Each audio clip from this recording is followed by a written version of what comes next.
Good evening, everyone, and welcome to Riverside Stadium, Clark Hinkle Field for tonight's OHSAA Ohio Playoff. Ladies and gentlemen, the Board of Directors, Executive Director, and staff of the Ohio High School Administration extends to each of you a cordial welcome to the OHSAA Football Tournament event. Tonight is a Division VI regional versus, sorry, I'm trying to read this and it's not written real well here. Anyway, I'm just going to do it myself. Ladies and gentlemen, welcome to tonight's matchup of the OHSAA football tournament, Wickliffe High School and, of course, the Toronto High School. This tournament is sponsored and conducted by the Ohio High School Athletic Association for its member schools. In order to make this contest as enjoyable as possible, please represent your school within community in a positive and respectful manner. That does mean follow the rules, speak and act responsibly, show courtesy and respect to your fellow fans, officials, coaches, and administrators, and authority figures, and, of course, your team and opponents. Let's make this contest great tonight by remembering to respect the game. The officials for today have been selected and assigned according to the procedures adopted by the Ohio High School Athletic Association Board of Directors. Their experience and integrity qualify them for their important part of this friendly interscholastic contest. Ladies and gentlemen, I'm going to switch it over here for a second as we bring to you the Toronto High School Red Knight Marching Band in pregame. What are you doing here? She wanted me to come. She's the big football nut. And I'm close by if I need it. True, very true. Well, our car's like 2 car lengths from your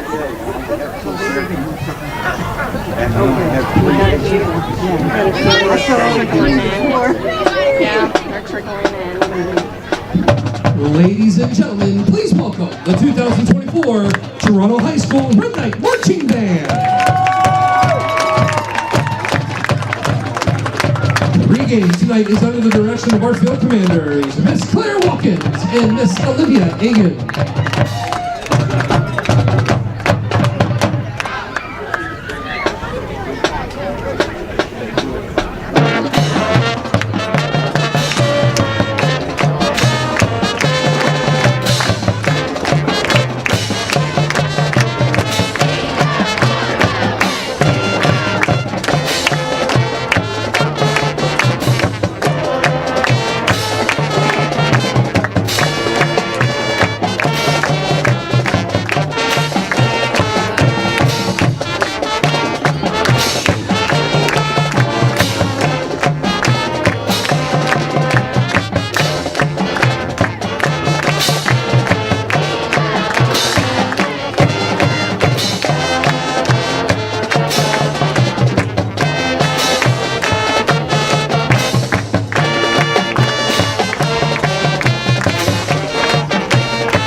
this time right now, we ask that you please rise. Gentlemen, remove your hats as we honor America with a rising of colors from Legion Post 86, Tom Lowry and Ralph Cruz.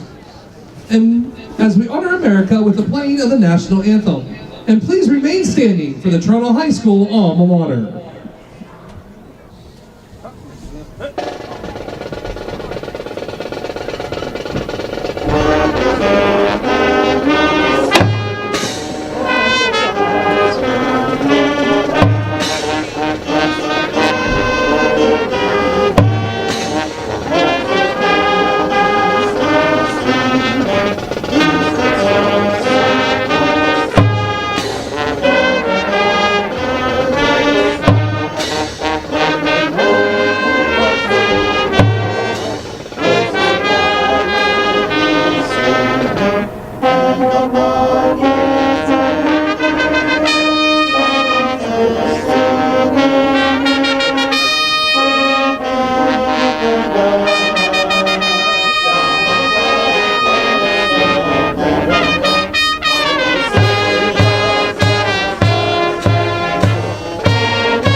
The Toronto High School Red Knight Marching Band is under the direction of Abby Jansen, assisted by Cassandra Zimmerman and Eric Fry, color guard instructor Charlene Martis, and major act instructor Debbie Flippy. Thank you so much, and good luck to both teams.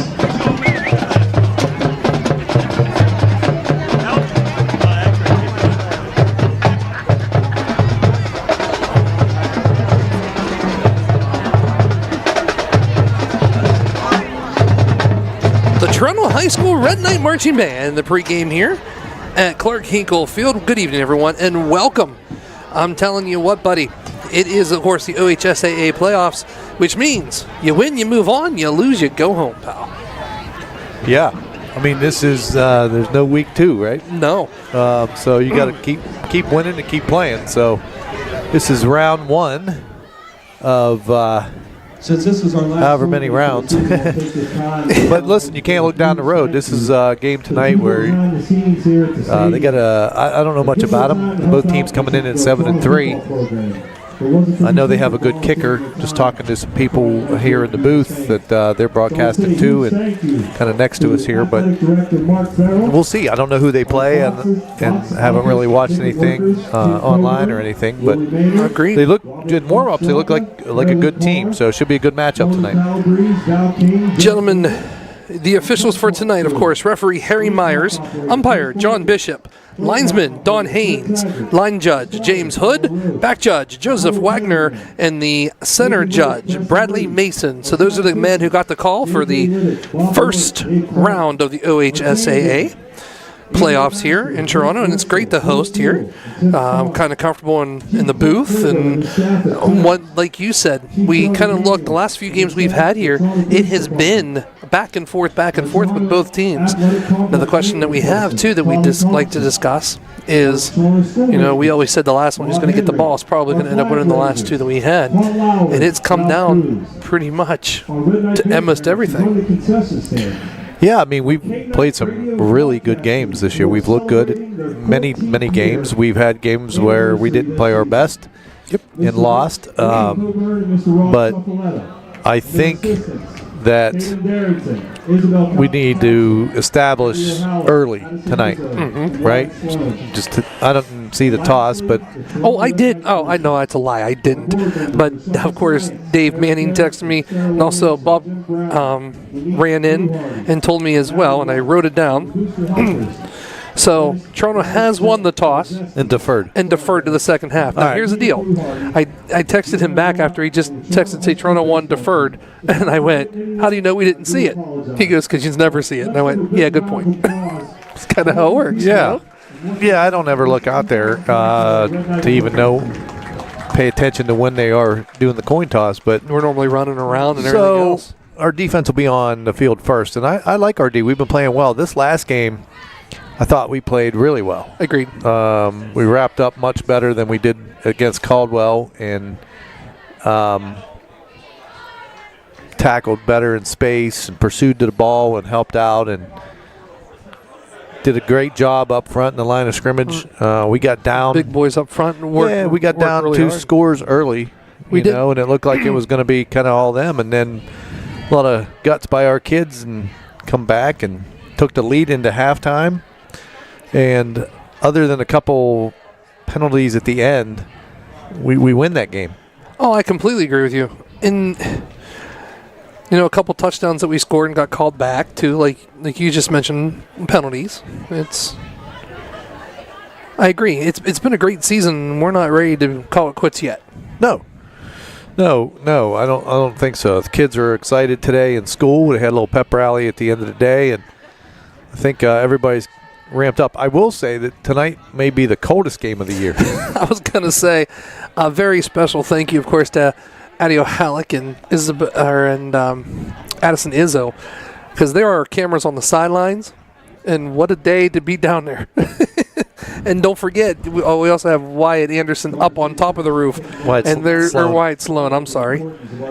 He's up on the top of the roof, and that wind's even blowing probably more up there on that roof. It was unseasonably warm this week and then cooled down now. Tonight it's pretty cold. Well, who would even imagine last night for trick-or-treating that we'd be in shorts and a T-shirt? I think that's the warmest Halloween trick-or-treat day that I can remember. I agree. It was, in the 70s, which is crazy for around here this time of year. And tonight, different story, a lot colder, a little bit of a wind blowing. It was windier early this afternoon. But, like I said, when you're running around out there, kind of heat up a little bit. You played in this kind of weather. Absolutely. Yeah, it's amazing the difference between when you're on the field and then just kind of standing and watching it. I mean, your blood's pumping, and you really don't pay much attention to the cold. Yeah. Except like when you take a hard hit, one point in time you might go, oh, that stung a little bit more than normal. Yeah. But you don't really pay much attention to it. Right. Compared to probably standing out where all the Red Knight Nation is and where Wickliffe people are fans are over there sitting, that's probably a little chilly for them. Yeah, the visitor side especially, there's, you're just nothing over there to protect you. So at least on our side, you have a little bit in front of the booth and stuff where you can get a little bit of a block of the wind, but it's not real windy, but a little bit. I can see the big flag there. Yeah, flapping around a little bit as Wickliffe comes onto the field here, getting ready to take the field. The Blue Devils from Wickliffe, right in the middle of the end zone, getting ready to take the field like you just mentioned. Red Knights still in the locker room waiting to come out. The officials are now taking the field.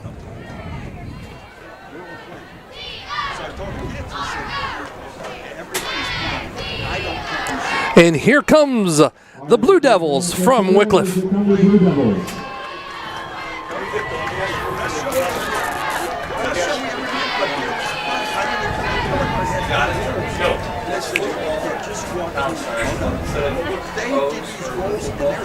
Red Knights still waiting to come out of the locker room.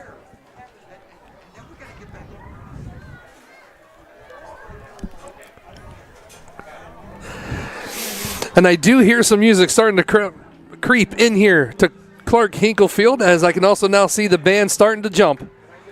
Meaning only one or two things. Either we accidentally hit the play button. Yeah.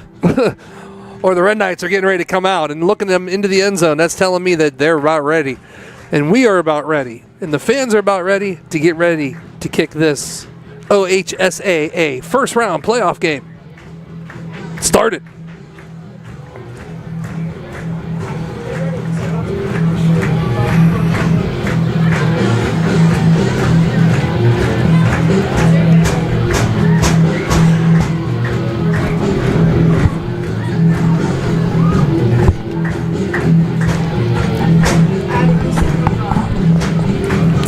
Ladies and gentlemen, here comes the Toronto Red Knights.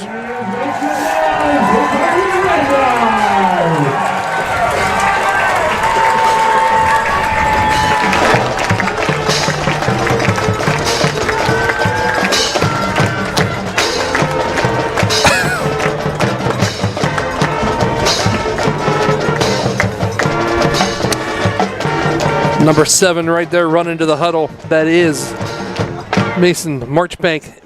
Mason actually has a chance to make a little history himself here tonight. Yeah, he does. I didn't know that until you kind of mentioned it earlier, but Mr. Mason Marchbank tied for the all-time touchdown receiving record right now with Mr. Anthony Antonucci. That was from 1999 to 2002 for Anthony. Yep. So he's one touchdown reception away as taking the, like you said, the touchdown receptions career. Well, we'll see. Yeah, if he gets one more, he'll have the record. If not, then he won't. Microphone's a little... So you're going in and out on me. Yeah, it's kind of a little touchy there. There we go. Are you good? Yep, I think so. So we'll see how that goes tonight. Obviously, doesn't matter. I mean, the record would be nice, but we want to get the win. Absolutely. As Red Knights now hit the sideline, the Blue Devils already on the field.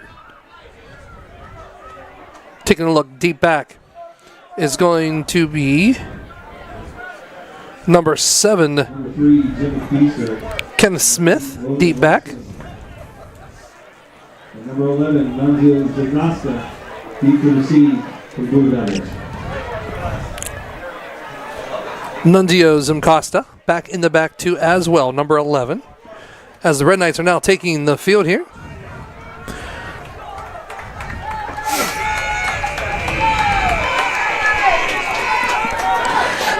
Buzzard sounds on the scoreboard, and here we go, set to get this OHSAA game on the way.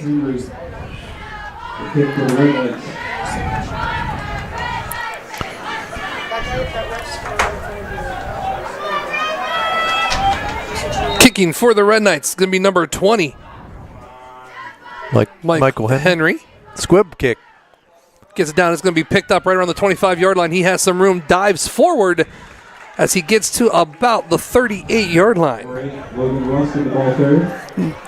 Logan Russin, the ball carrier there. Nice squib kick from Michael.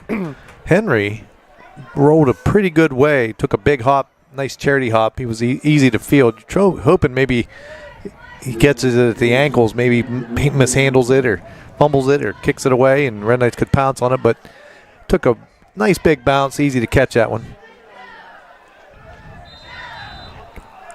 Frank Bukar is going to be the quarterback for the Blue Devils. Parkin calls in the shotgun formation. He's going to hand off. It's going to be number 8. He's going to take it. He has some speed. He busts through the middle, and he takes a hard shot as he crosses to Red Knight territory. And we're going to have a flag on the play, and it's going to be holding against the Blue Devils. Yeah, it was a nice run. but it's going to be for naught as the holding penalty on the Blue Devils will back them up. Roskin was the running back, and boy, you saw what he can do already on the very first run that he had here behind the line of scrimmage. Nice speed. I didn't even see the flag thrown, to be honest with you. No, I didn't either.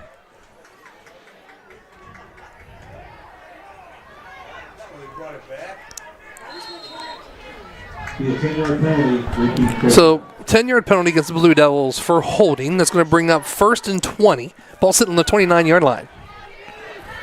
Single receiver to the left, Twins to the top of the screen. Bukar barking the orders. Fakes it this time, and he's going to keep it and go right up the middle as he's met right there by number 6 for the Red Knights, Russ Dickinson. Yeah, Red Knights not fooled. Russ did a good job of staying home, reading that one. Nowhere to run on that one. The Red Knights stuffed that one.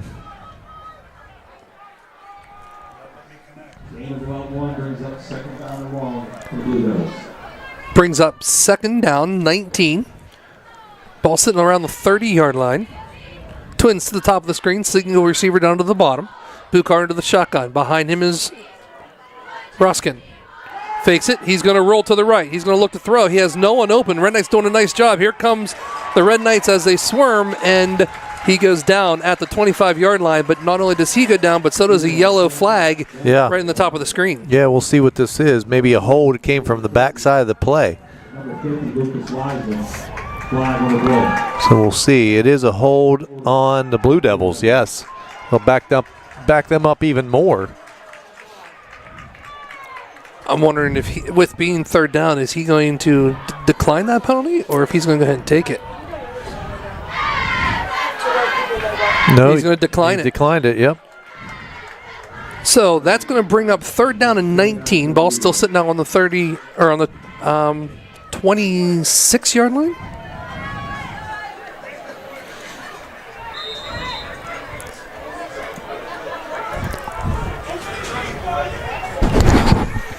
And here we go, 10:43 here on the clock and counting. 3rd and 19. They got to get all the way out to the 49-yard line, basically midfield, to pick up a 1st down. He's going to hand it off to Ruskin. He might actually be able a chance to do it as he has the speed, and he's going to stay on his feet, and he's finally brought down inside the 45-yard line. It's going to be about 3 yards short, though, of the 1st down. That brings up 4th down and 3. Yeah, decision time for the Blue Devils. Nice run. Looked like he was going to get it. Pretty well blocked. I think they are going to go for it. And good speed that time, too. Frank Bukar, quarterback for the Blue Devils. Twins to the top, single receiver to the bottom. Trying to get the Red Knights to jump off sides. Red Knights, nice discipline there. 4 on the play clock. And here comes... They're going to get a delay game. Either that or the timeout was called beforehand. I don't know. One of the two. And he is. So the Blue Devils are going to get the timeout here right before the play clock goes to 0. And that's going to be the first timeout here for Wickliffe. And 9:41. With that being said, let's take a quick timeout, pal, if we should. You're listening to Red Knight Football right here on the K-Night Network and the NFHS Network. I'll be back. Here's normal internet speed. Here's the broadband difference. Average speed, broadband. Not enough speed, broadband speed. With broadband internet from Jefferson County Cable, everything's different. Video streams with no buffering. Music and photos fly. Gaming gets real. And nobody's left hanging. Experience the broadband difference. Contact Jefferson County Cable and upgrade today. Welcome back as the Blue Devils punt it away. And it's going to be touched right around the 26-yard line. The Red Knights will take over right there. Man, that was a quick timeout. 30-second timeout turned into... I know. There was still 10 seconds in the ad when I... Yeah. All right, good job by the Red Knight defense there. We forced the 3 and out, basically. The penalty helped. 2 penalties, actually. So now the Red Knight offense, chance to establish here. Try to get into the end zone. First possession for the Red Knights over on the far hash marks. Trips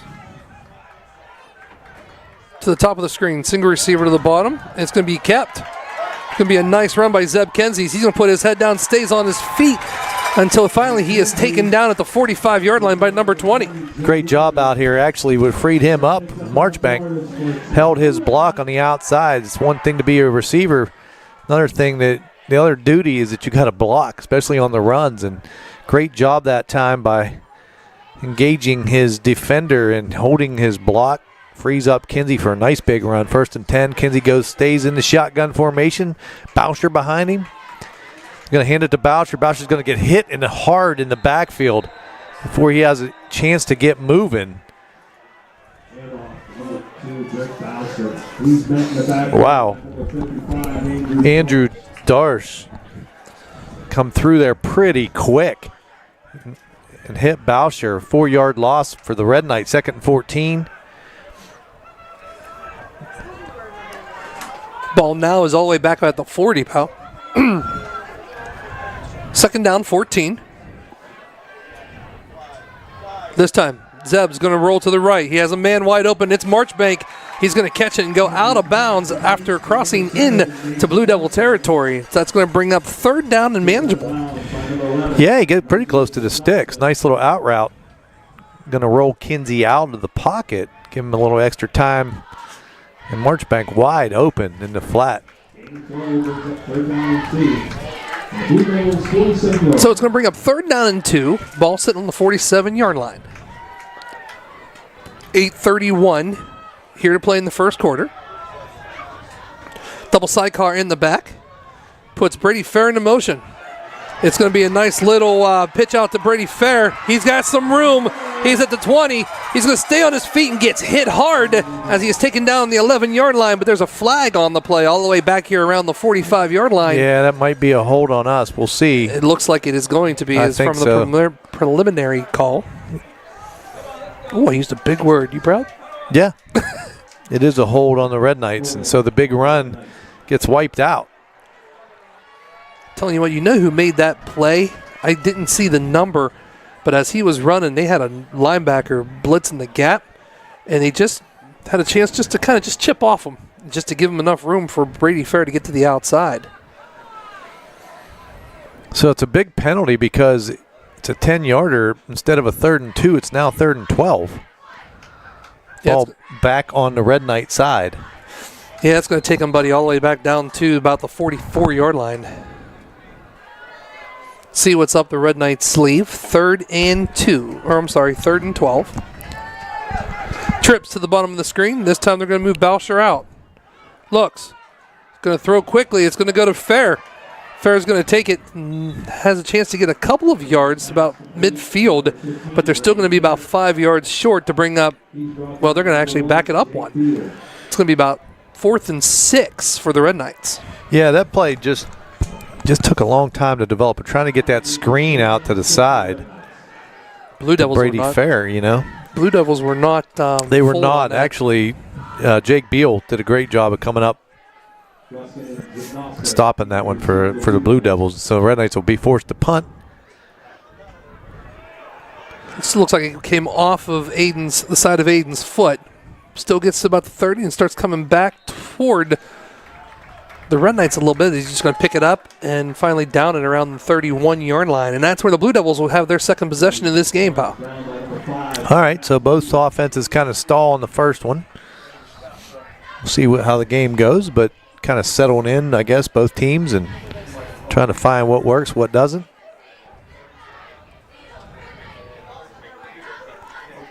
The Devils take over 1st and 10 from their own 32-yard line.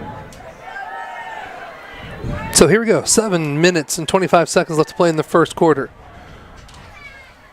They're going to hand the ball off, and he's not going to have a chance to go anywhere as the defense was right there.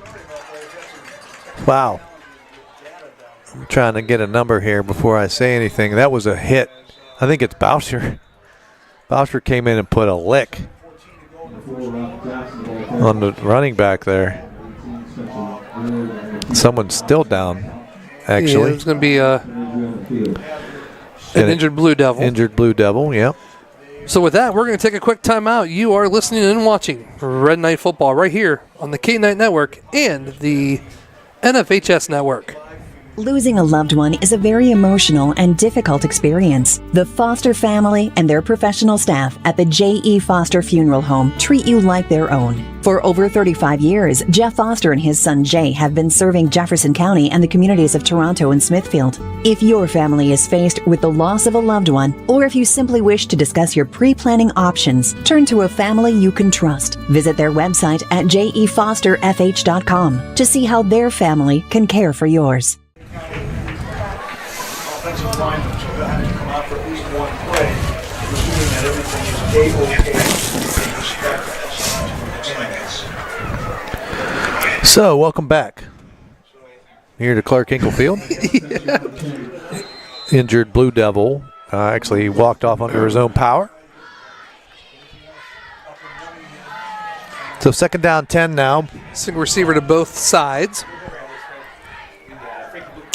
Bukar into the shotgun formation. Sidecar is Roskin. Bukar looks. It's going to be a short pass. He throws it away. It's going to be incomplete as it hits the floor. Or field, I should say. Yep.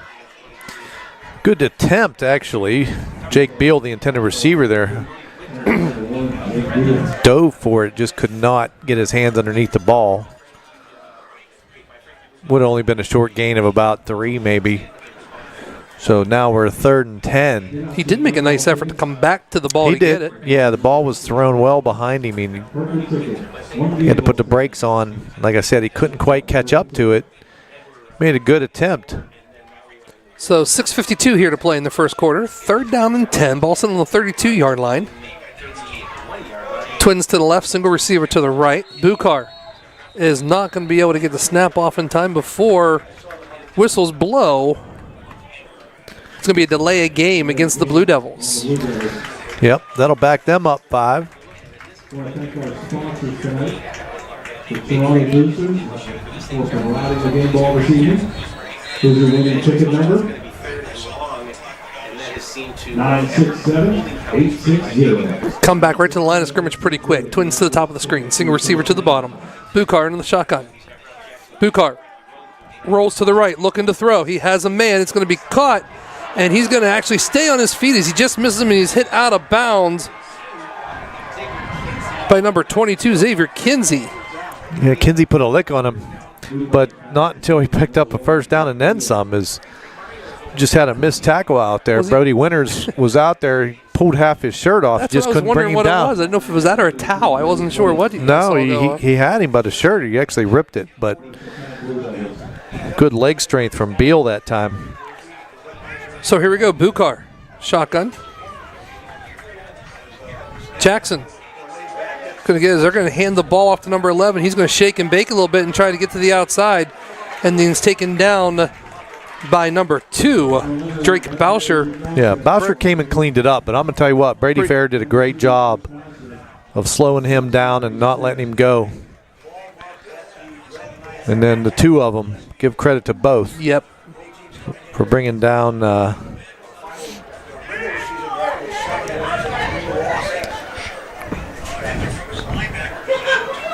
Zinkanova? I don't know. Which one? I'm sorry. 11. Zinkoska. Bukar looks, hands the ball off. Bueskin sends it over to the 35-yard line. It's going to be quick, or it's going to be pretty much right by the sticks. Yeah, it's going to be about a half a yard short. Nice inside run. Is up-tempo game now as Blue Devils have ratcheted up the pace. So this is the first time we actually see an I formation from Bukar. Tried to get him to jump off. Didn't work. Checks it. Looks. He's going to hand it off. He's going to have some room. He goes right up the middle as he gets inside the 15-yard line. And that is, of course, Ralph Jackson. Yeah, Jackson, some strong running there. So the power I, triple I. And the thing is about that, I have him written down as one of the running backs. He's probably their number 2 running back. Coming to you again live First and 10 Blue from Devils. Ohio. As From Coach Red said, Knights I 13. Zinkoska, of course, is their first. They're going to hand it off on like a reverse type little deal, as they are going to go ahead and hand it off this time to Ruskin as he gets down close to the 6-yard line. Yeah, they get the little misdirection going. Looks like it's going to be like a sweep left or a jet sweep left or something, and then they basically just hand it off inside, a little counter. He turns it. They've had success twice with that play. Get everybody flow in one direction, Absolutely. and then you kind of cut it back up the middle. And we've seen some other teams have success with that too, the old wishbone. Mm-hmm. So here we go, triple I. Bukar under center. Hands it right back off to number 4, and he's going to take it in, It's Ralph Jackson. and he's going to go in for a touchdown. Yeah. Pretty good drive that time by the Blue Devils. Well blocked. Little misdirection stuff. Looked like Red Knights were going to pin them. They had a 3rd and 15 and just had a missed tackle here, and then end up picking up that 3rd and 15 and then some. Couple running plays, little misdirection stuff, and they get into the end zone, so the Blue Devils strike first. Drew Rossman. Snap is back. The kick is up. The kick is up, and did he have more room than that if he wanted to. I was looking for the number. It's like number it was, 10, yeah, but we don't have him we on don't our have a number roster. 10 now. But that's going to be interesting. I mean, he has a leg on him, pal, and what we just saw, he made that pretty easy and still had a lot more yards to go. Hey, 2024-25 K9 sponsorships, we truly do appreciate each and every one of you, and we thank you. The Jefferson County Cable, J.E. Foster Funeral Home, Valley Converting, PRC Construction, DeCarlo's Pizza, the Manning Family, Eminent Hardware, Gus's Goodies, the U.S. Council of Athletes Health, the Toronto Boosters Club, and more. We thank you guys so much for everything that you have done. Paul's? And Paul's Pizza. Yep. Yep. We truly, truly do appreciate you guys, and we thank you so much for not just this football season, but all of you who have signed on. Drew Rossman, number 10. Number 10. That's the kicker. But I'm going to go ahead and let you take that. Why? Write that down. Okay. All right, 7-0 here. Blue Devils. These Blue Devils score on their second possession. Red Knights yet to have their second possession. Back deep, Brady Fair, Aiden Philby.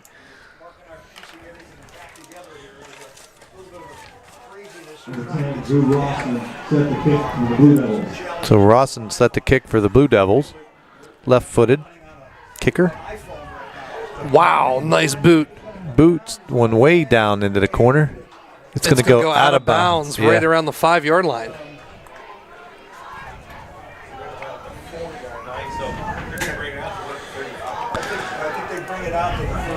So that'll bring the ball out to the 35-yard line. Almost didn't go out of bounds. No, I thought it was actually just going to, it was kind of reminded me of that kick that we had out at Newcomerstown. Remember, it looked like it was going to go out of bounds and just went dead right there on the sideline. Yep. So here we go as the Red Knights. So we got, they're going to, there was a penalty there. Legal motion or something on the Blue Devils declined, so the Red Knights will take it at the 35. So twins to the top of the screen, Marchbank, and I believe it's Brady Fair at the bottom of the screen. Zeb Kinsey into the shotgun. Beside him is Drake Bauscher. Bauscher puts into a little bit of motion. They're going to look deep. It's going to be Marchbank. He's going to catch it and go out of bounds at the 46-yard line. That's going to be good enough for a Red Knight first down. Yeah, a little quick shot right there. Good hands by Marchbank. Had ball up a little, went up and got it. Got strong hands, brings it down. So here we go. 1st and 10. Ball on the 46. 3:55 here to play in the first quarter. Going to an overload to the bottom of the screen. Going to go ahead and hand it off to Boucher. Boucher's going to try to get outside. And he's going to be taken out of bounds by number 3, and that's going to be Jimmy Feaster. Yeah, we overload the short side and tried to get that run going. It gets back to the line of scrimmage, and that's it. Nowhere to go. Too many bodies on that side, I think. Really nowhere to go for Mr. Boucher. So here we go. 2nd down and 10. Ball's now still sitting on the 46-yard line. 7-0 right now, the Blue Devils. Brady Fair in motion. Zeb's going to keep it. Puts his head down. He's going to kind of, I don't know if he slipped or what happened, but as he goes down right around the line of scrimmage. Well, again, he gets back to the line of scrimmage. Not a lot of running room right now for the Red Knights. Telling you what, there's a lot of speed in that linebacker position for the Blue Devils. I mean, they're coming at you. So here we go, 3rd and 9.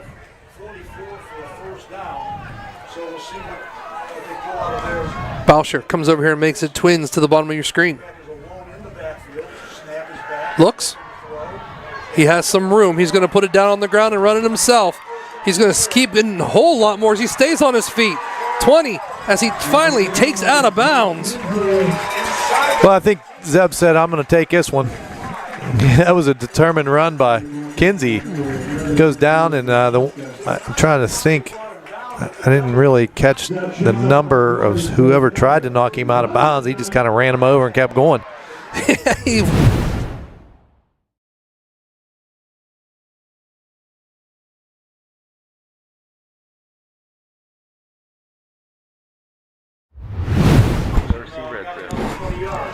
Here we go. They're going to hand it off. He's going to look. He's going to find the man.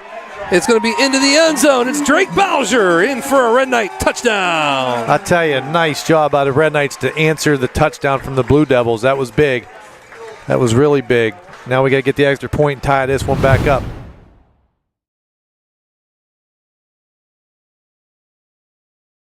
Nothing fancy, but he just put it down and ran to the outside as he happens to get in the end zone. So that's going to set up Michael Henry for the extra point. Yes. So here we go. Rebus, your holder. There's the whole snap, the hold, the kick. It's up, and it is good. So with 2:20 on the clock, Red Knights get on the board to tie it all up. We're going to take a quick timeout. You are listening to Red Knight Football right here on the K-Night Network and the NFHS Network. We'll be back. We sort of decided we needed another addition on our house, and we wanted to stay with a local contractor, so I called PRC. Paul came down, we sat down, we talked, he drew it up, came back in a couple days with everything that we wanted, with the outside access, with the into our existing house, and it's all self-contained with heat and air, and it's just a very nice setting. I'm Norm Winslow, and I approve of this message.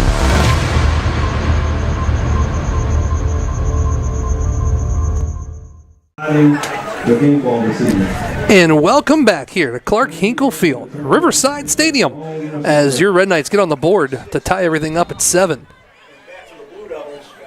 And there's going to be the kick from Michael Henry. It's just going to be a little squib. It's picked up by number 13. He's going to kind of move a little bit, but the Red Knights actually do a nice job getting to him.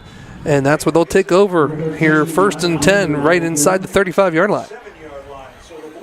All right, well, let's dig in here and see if we can stop them again. Get the ball back. Right now it's back and forth. Yep, they've got it marked at about the 37. So we first contend Wickliffe at the 37-yard line. So here we go. Bukar. In the shotgun formation.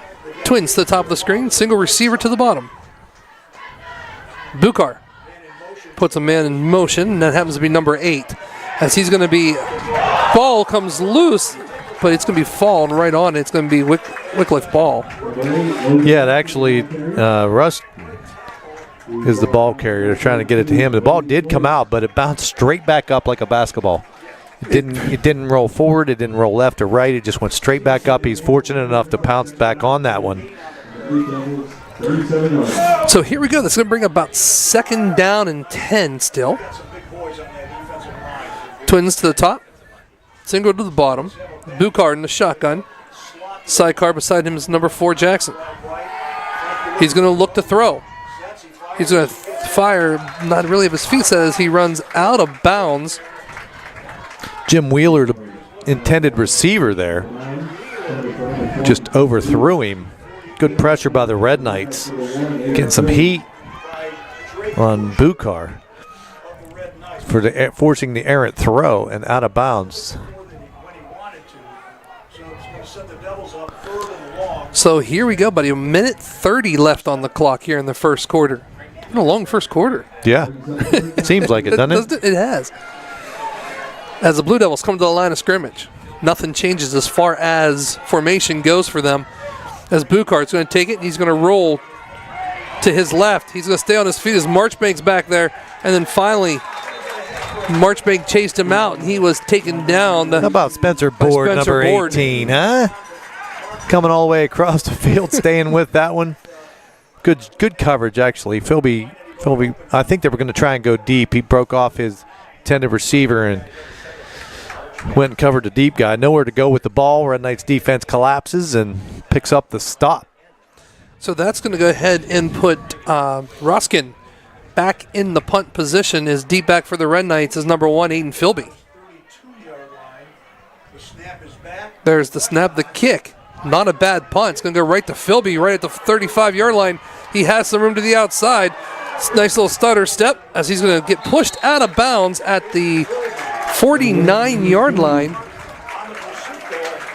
On a nice. Trying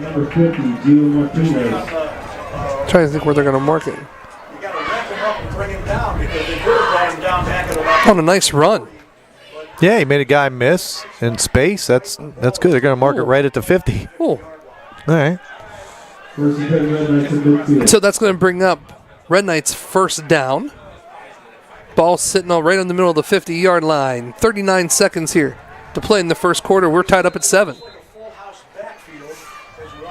Twins to the top of the screen. Fakes it. It's going to be Marchbank. Marchbank's going to look to throw. He has a man open. It's wide. It's Philby. Into the end zone for a Red Knight touchdown. Well, how about a little trickery there, huh? A little trickery there. Put Marchbank into motion and Philby wide open. All you got to do is make the throw, and nice touch by Mr. Mark. Doesn't usually throw the ball, I think. Look at that, buddy. Right on the dot. As Wickliffe was fooled. No one was back there with him. Left him wide open. So the Red Knights take the lead in one play, about 10 seconds. So here we go. Max Rebish is your holder. Michael Henry set to kick. So after the point after was Mike Henry. We out of the hold of Rebish. There's the snap, the hold, the kick. It's up, and it is good. So with 30 seconds on the clock, Red Knights get on the board one more time to take the lead, 14-7. Yeah. Boy, what a nice play. What a nice play. We're going to take a quick timeout. You are watching and listening to Red Knight Football right here on the K9 Network. We'll be back. For 45 years, Valley Converting has been working to recycle for our future. From confidential papers to your old pizza boxes, you can trust us to take care of all of your paper recycling needs. Locally owned and operated in Toronto, Ohio, you can recycle 6 days a week. So make some green by going green. Stop throwing your paper away and bring it to Valley Converting today. It's the VC way. And remember, Go green And recycle for our future. And welcome back here to Clark Hinkle Field, Riverside Stadium, as your Red Knights got on the board 14-7 now, as Michael Henry tees up the ball, gets everyone ready. Heath Thomas there too. Either one can kick it. As it's going to be a nice little kind of squib kick back down. It takes it to the 31-yard line. It's going to be number 1 for Wickliffe, and he's just going to kind of be taken down. Yep. Not really down, but pushed back. Jake Beal I like the squib. It's just they're fielding it right now. You never know. You never know. So Kinsey and Heath Thomas, going back to the Pittsburgh Steelers again. I have to do that once a year. You know that. As a Steeler fan. Sure. Actually, I did that one time last year, and I saw Kathy, and I apologized. She was like, "Oh no, that's where we got the name from." Oh, really? Yeah. So here they go. Ooh, power eye. Power eye backfield, single receiver. It's going to hand it right off, and Red Knights big boys up front do a heck of a job as he's going to get probably about 2 on the play. Yeah, Laz Bloomer in there, Spencer Board, Russ Dickinson, Heath Thomas. Good job up front at the point of attack there, controlling that line. Just a short gain in the power eye. That's going to do it for the first. Yeah. So with that being said, at the end of the first quarter, it's the Red Knights 14, the Blue Devils from Wickliffe 7. We're going to take a quick timeout. We'll be back right here on the K-9 Network and the NFHS Network. U.S. Council for Athletes Health. We provide independent, third-party health and safety consultation, education, and compliance.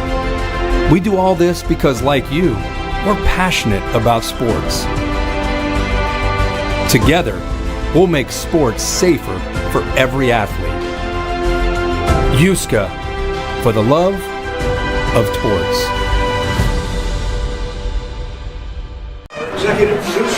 And welcome back here to Clark Hinkle Field as the Red Knights and the Red Knight Nation are checking it out right now as the Red Knights are in the lead here, 14-7 in a pretty chilly night here at Clark Hinkle Field. Yeah, a couple quick shout-outs. Yeah. Shout out to my wife, Tammy. I know she's listening.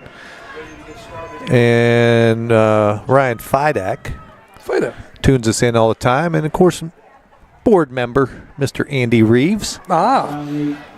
Thanks so much for listening. Thanks for listening. As here we go. Bukar going to keep it, go around to the outside. He's going to keep it. And Brady Fair is right there to take him down at the 48-yard line. It's going to be good enough for a Blue Devil first down. Yeah, good speed, but good closing speed by Brady Fair there. Just well blocked up front by the Blue Devils. So he picks up the first down by about a yard. First and 10 Blue Devils on 49. So here we go. 1st and 10. Ball on the 49-yard line for the Blue Devils. Triple I. Going to hand it off to the back. And boy, right there was a nice job by Zeb Kinsey. Zeb Kinsey and Brady Fair combined on that tackle. And that was like he kind of hit the hole and then went backwards hard. He had no room to go, really, as he comes in and boom. Just, he wasn't getting any more yardage on that. Yeah, boom's a good word. So here we go. 2nd down and 8 for the Blue Devils. Staying in that triple I. Looks, hands it off to the pitch. And boy, he has some speed getting around that end as he's going to go inside, stays on his feet. 5, and he's going to go in for a touchdown for the Blue Devils. Nunzia. Yes. Nunzia Kinskovo. I'm sorry. Zimkoska. Yeah, a little option there. Actually, I'm not going to lie to you. He fooled me. I thought he gave it to the second back coming through the line. Yeah, I know. Until I saw the ball go flying in the air from the option. Right. So much needed touchdown from the Blue Devils to try and tie this one up with an extra point. So Bukar is your holder, and here is Drew Rawson. The snap is up, and Rawson gets his second extra point of the night, as now we are back tied up here at Clark Hinkle Field. Wow. Okay. Well, they have some speed. This could be a shootout. Mm-hmm. It's been the 3rd game this year for us. Yeah. Back to back to back to back. You know what I mean? Yeah. Nice little option run there. Triple option. I'll be honest with you. Like I said, So fake to the fullback going up the middle, and then it's just a regular option out to the right. And I could have sworn when he went back that he gave it to the second back coming through the line until I looked up and saw the ball going flying to the option. Right. Happening. So as the special teams get their talk from coach, 14 all here, Clark Hinkle Field. Answer the prior score by the Red Knights, and it's now all right, well, we'll see what happens. Still got a lot of time left here. 10:40 to go in the second. Remember, Red Knights has deferred to the second half. They did win the toss to start this game out. So Rawson set to kick it. Deep back for the Red Knights. It'll be Brady Fair. And I can't see who that is close to us, pal. It should be Philby. That's why. So it's going to be taken at the 8-yard line. He's going to look. He's going to try to cross field. He kind of ducks and covers. This is Brady Fair as he's going to stay on his feet as he gets to the 35-yard line until it's finally he is taken down by a host of the Blue Devils. Nice job. Led by Ruskin. I tell you what, he fielded that inside the 10, got all the way out to the 35. You know, it's a nice return. Sets up the Red Knights in good field position here to start this drive and try to answer the score of the Blue Devils. This is going to be a He did a back nice and forth job. game. I agree. He did a nice job staying small and hiding behind the defenders that were blocking. Right? Yeah, 27-yard return by Fair. So here we go. Red Knights to the line of scrimmage. Looks like it's going to go to an overload to the top of the screen. Looks. And Kinsey just going to try to go the other way and not going to be able to do anything as he is taken down right now by number 8. That's going to be Logan Ruskin. So we overload to the left, and then we're trying to get everybody flowing that way. And a little counter of our own, trying to get Kinsey out around the right side there on the wide side, but not much doing. 10 minutes on the clock here in the second quarter. Trips to the bottom of the screen, single receiver to the top. Now we're going to go ahead and put Philby out there too as well and bring Fair out.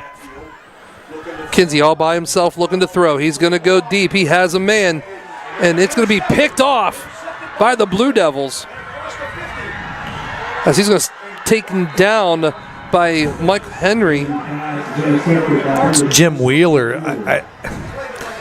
Yeah, you could see that one. That safety was covering the top. You got just basically read the quarter. He just read Kinsey and King kind of came over like a center fielder catching a fly ball and intercepted it. And so big turnover here. So here we go. 1st and 10. Stay in that triple I. Looks. He's going to go ahead and hand it to him, who I thought they handed off to last time. I can't see a number. It's Ralph Jackson. Is it Ralph Jackson? Mm-hmm. Big gain of 8 on the first play there, that power I. Brings up 2nd down and 2. Ball sitting on the 35-yard line. We're knotted up here at 14. Nothing changes. As Bukar's under center, they're going to hand it right back off to him again. And boy, not only is he going to get a little bit, but he's going to get a lot as he gets inside the 10-yard line down to about the 6. Boy, big hole. Big hole for Ralph Jackson, man. And he rambles, hits that second level. Red Knights do a good job bringing him down before the goal line, but he went through the whole entire 10 yards without being touched. He did. Nothing changes. Same exact formation. Looks, hands it back to him to try to let him finish what he did, or what he started, and he's only going to get about 1 on the play. Yeah, Xavier Kinsey, great job that time, going down, wrapping up the legs before he could get moving. Picks up 1 on the play. Good tackle. So that's going to bring up 2nd and goal for the Blue Devils. 8, 4, and 11 are your triple I. It's going to be an option again to the outside. He's going to run. He's going to get hit. He's going to get hit hard. But I'm going to tell you, Heath Thomas over there, Zeb Kinsey come over and put a lick on him. Wow, that one hurt just watching it. So that's going to be second or third down and now about 2. They're knocking on the door. I guarantee you they're going for it. Well, they have a kicker. They have a nice kicker. They do have a nice kicker. We'll see. We got to stop them here, though. Triple I. Coming through, handed right off to the first back, and the Red Knights did that nicely as the front. I'm trying to think. Heath. And there's 2 other ones. Yeah, there's a bunch of them in there. Give them credit. Good job by the Red Knights. Line of scrimmage, the boys in the trenches. Actually, a loss of 1 on the play. So do they go for the field goal, or do they? It looks like they're going to go for the field goal. Yeah. Points are points, pal. Points are points. Especially right now in a game that's been going back and forth like this. So here we go. Rawson set to kick it away, or kick the extra point. It's up, and it is good. So they're going to put 3 points on the board. You know, at the high school level, to have a kicker like that is an advantage. Oh, absolutely. I mean, especially at our division. You know, when you start getting into smaller schools, kickers are far and few between. So that's a big advantage. I mean, for any team. I'm just saying Michael can kick too. I'm not saying that. What I'm saying is you don't generally see a lot of kickers at our level. You know what I mean? And then that one was easily through. I mean, 20-yarder, but still, he's got plenty of leg. The thing is, when he kicked that field goal, he could have went back a lot farther because it went pretty far through the uprights. Well, the guys that are announcing from Wickliffe said he kicked a 45-yarder last week. I mean, that's great to have. College, that's pros. Yeah. You know what I mean? Wonder, I don't know. I'm just speculating if they have a soccer program or something that. I don't know. You know what I mean? All right, so actually the Red Knights did a good job. I mean, I'll take that. A field goal, not a touchdown. We'll see how that plays, throughout the game here and in the end. But I think that's kind of a win for the Red Knights. So Philby's going to take it, go right up the middle. Philby's going to pick a side.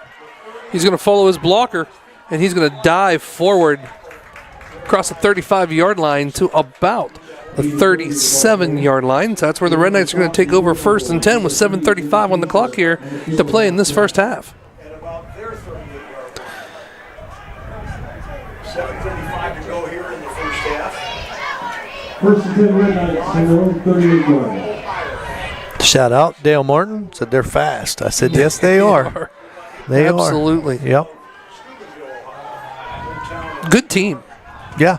And you can tell they're very well disciplined.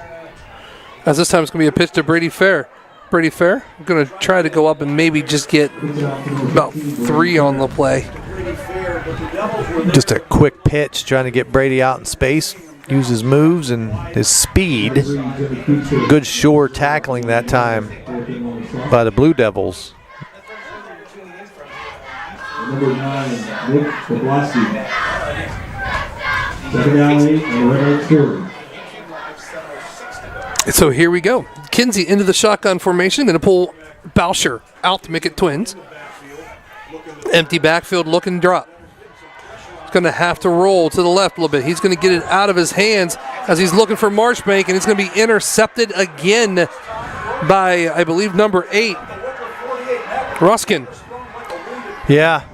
Well, Kinsey's arm was hit as he threw it, so he didn't get enough juice on that one.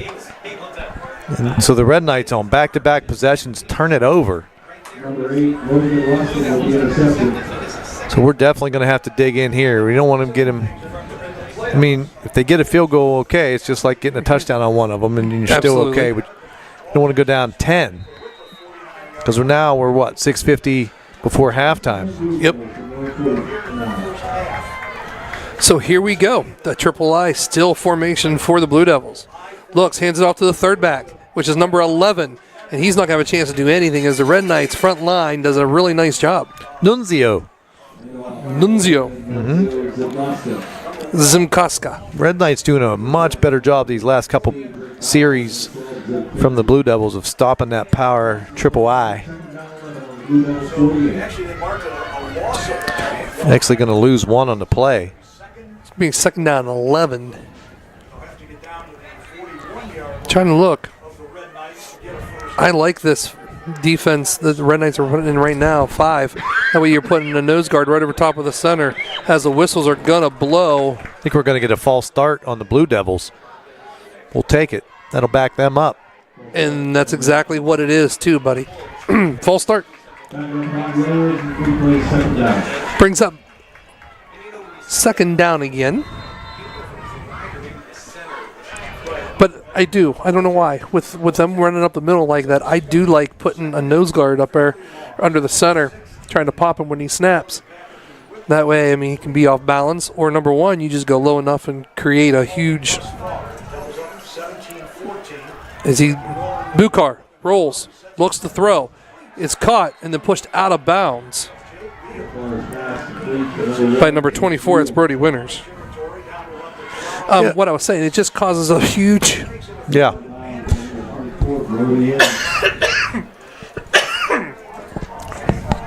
Sorry about that. No, you okay? Yeah, just a cough. All right. As they come back to the line of scrimmage here, as we put Bukar in the shotgun formation. Yeah, 3rd and 5. Looks. Going to hand it right off. And the Red Knights right there. So he's going to be short of the first down by close to 4 yards, 3.5 or so. Going to be Jackson, the ball carrier. So do they go for it or not? I don't know. Well, it's going to be interesting because the way they're running the ball, they're going to go for it. Looks like it, yeah. As Bukar checks back into the game. Brings the play in, not really checks back into the game. So here it is, 4th and 2. Ball on the 43-yard line of the Red Knights. And we're going to actually get a timeout by the Blue Devils to talk it over to find out what they want to do. So here we go with 5:04 here to play in the second quarter. Blue Devils up 17-14. Hey, no matter what activities you do, the Toronto Booster Club wants to wish all the Red Knights good luck this school year. The Booster Club funds a lot of the school meals, donates to all 11 sports every spring, and awards $2,000 in scholarships through fundraising and hosting different events. The only thing missing? Well, is you. Please consider joining this great group of people that includes actually President Luciana Science, VP Eric Darrington, Treasurer Sarah LaMancha, Secretary Jen Brown. This year, of course, they've also opened it up to the boosters, to the junior high parents as well. The junior high representatives are Monique Fluharty and Natalie Rush. So come out and help and support these young men and women by joining the Toronto Booster Club. They do an awful lot, pal. Give money to each sports, teams. So here we go, 4th and 2. Bukar. Shotgun. Look, it's going to be quick out. And it's going to be caught. And it's going to be out of bounds. Yep, Jake Beal. Winters. Yeah. Jake Beal pulling that one in. So 4th and 2. And the Blue Devils pick up the first down, keep this drive alive. And 5 minutes to go here before halftime. So they move the sticks.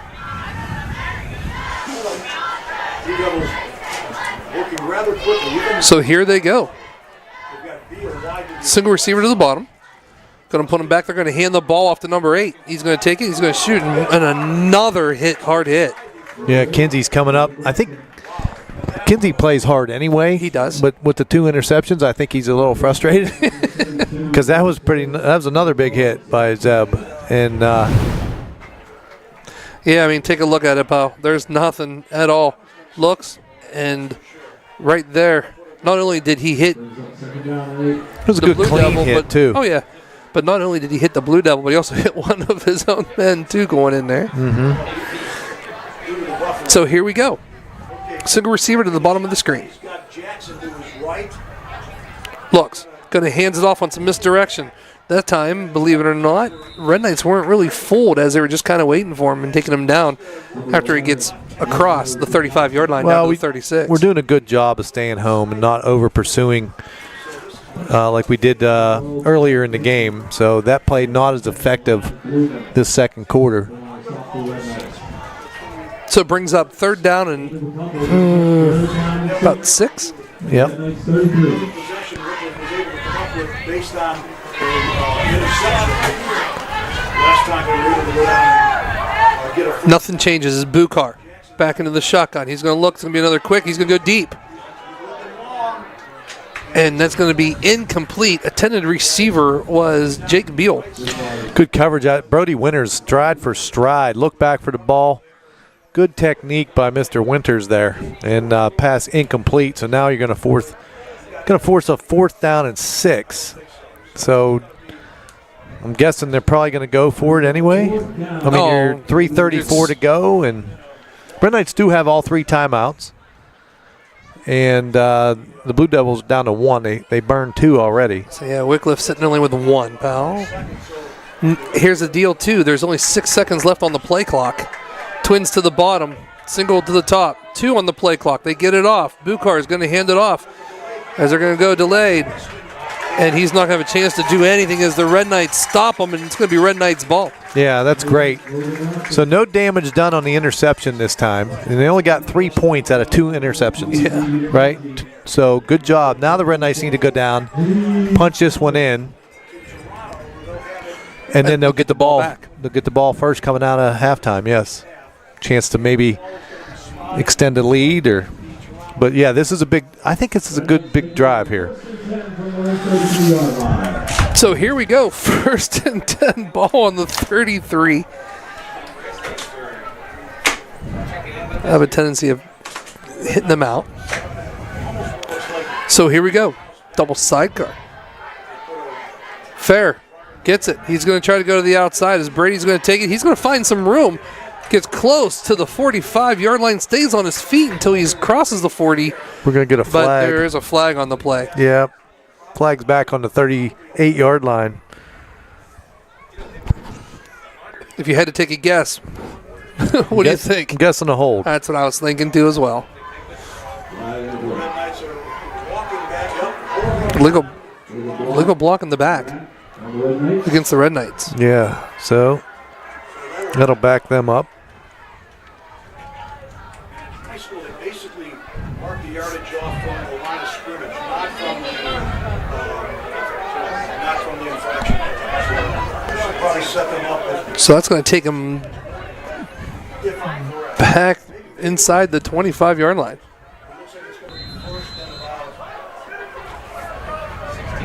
So here we go. Looks, hands it off to Bauscher.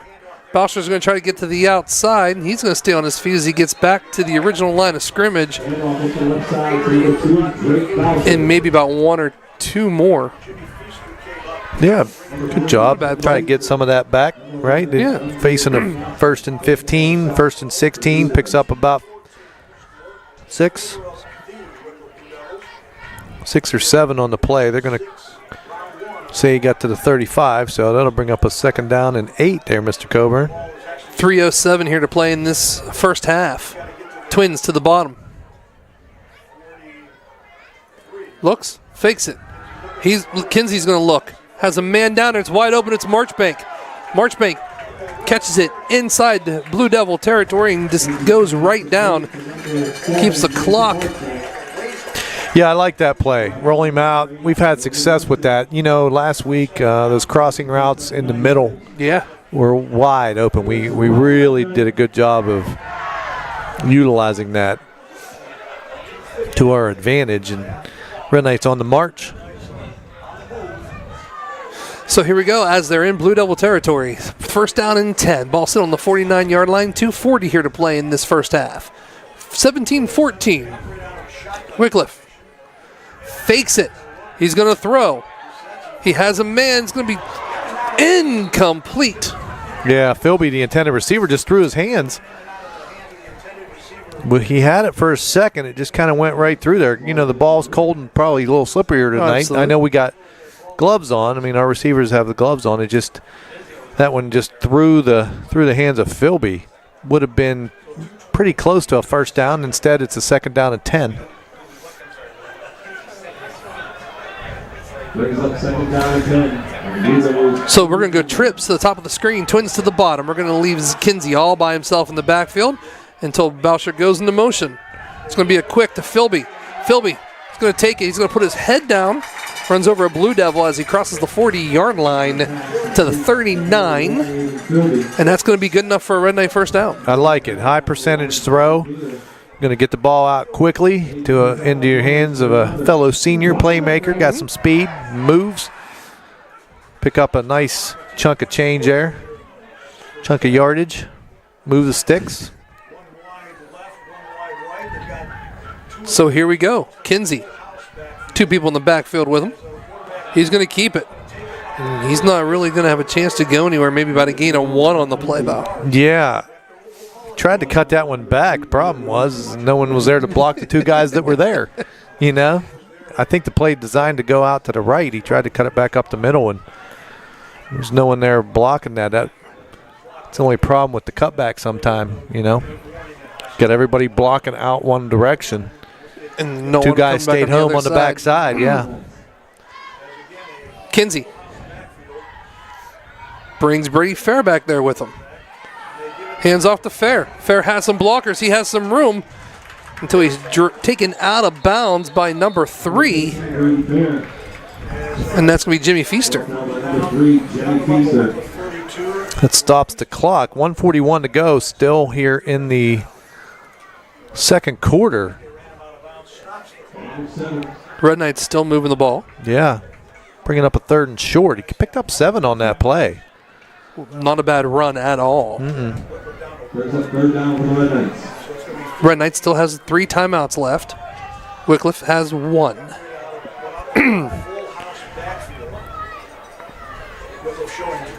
Looks. Hands it to Boucher. Boucher's going to take it. He's going to get the tripped up by number 4. And that's Ralph Jackson. I actually thought Boucher. I thought Boucher was going to have a lot of room to rumble. The Red Knight's going to go quickly to the line on this 4th and 2.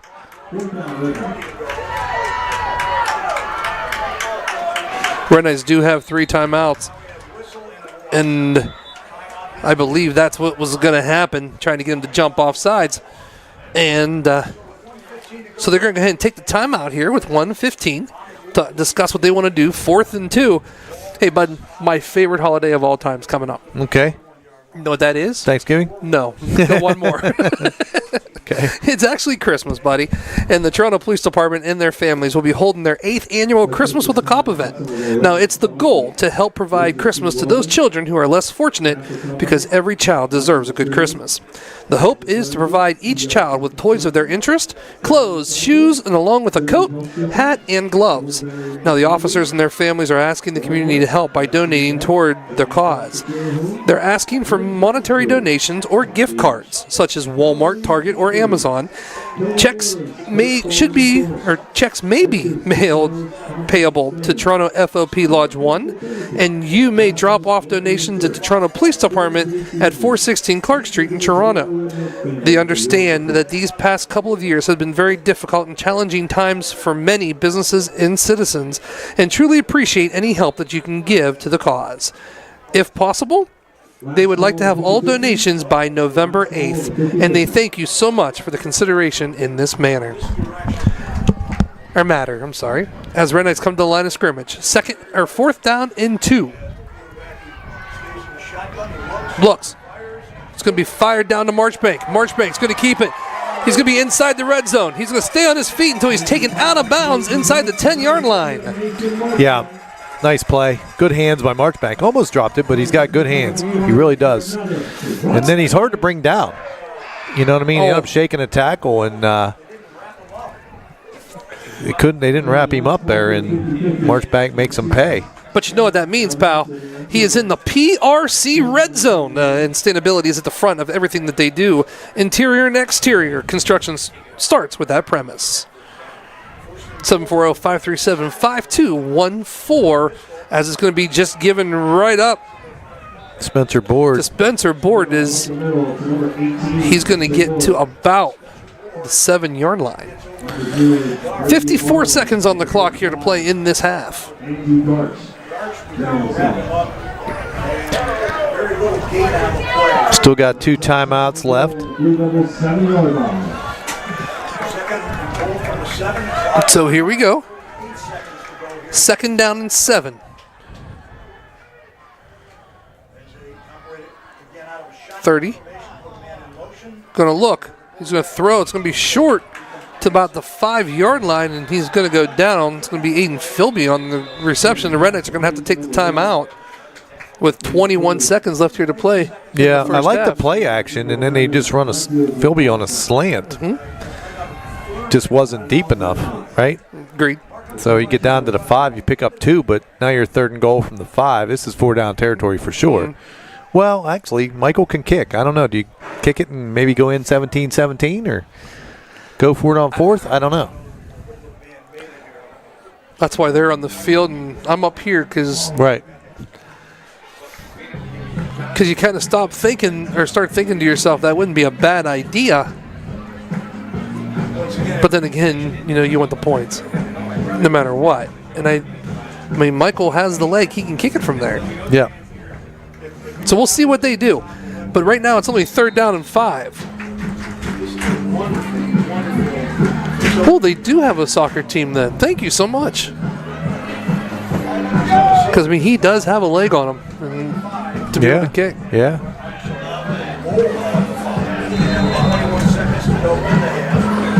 I mean, they can do both. I mean, there's no game or whatever. So here we go. Receiver on both sides. They're going to go ahead and leave it in an empty backfield. Zeb throws it. It's going to be in the end zone for Marchbank. Guess what that is? That's exactly what I was about ready to say. Ladies and gentlemen, with that catch right there, that means Marchbank now has the all-time career touchdown receptions in school history. For a receiver, For a receiver. Anthony, for anybody, really. Yeah, that's true, too. Yeah. I'll let you know here in one more second here after we get the kick as Mike Henry sets to kick the extra point. Your holder is going to be Max Rebish.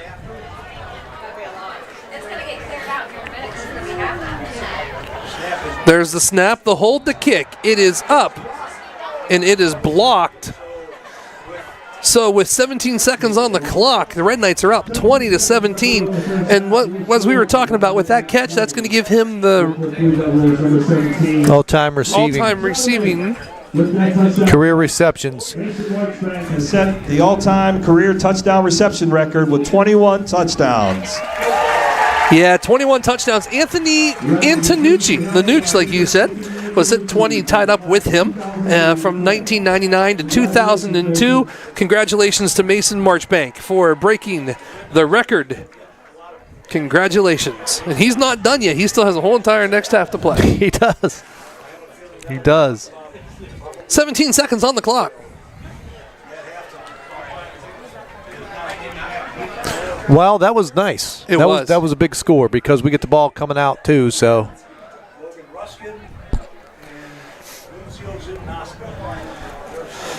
So Roskin and Zinkoska back. Henry teeing up the ball. Red Knights once again, like we did discuss. And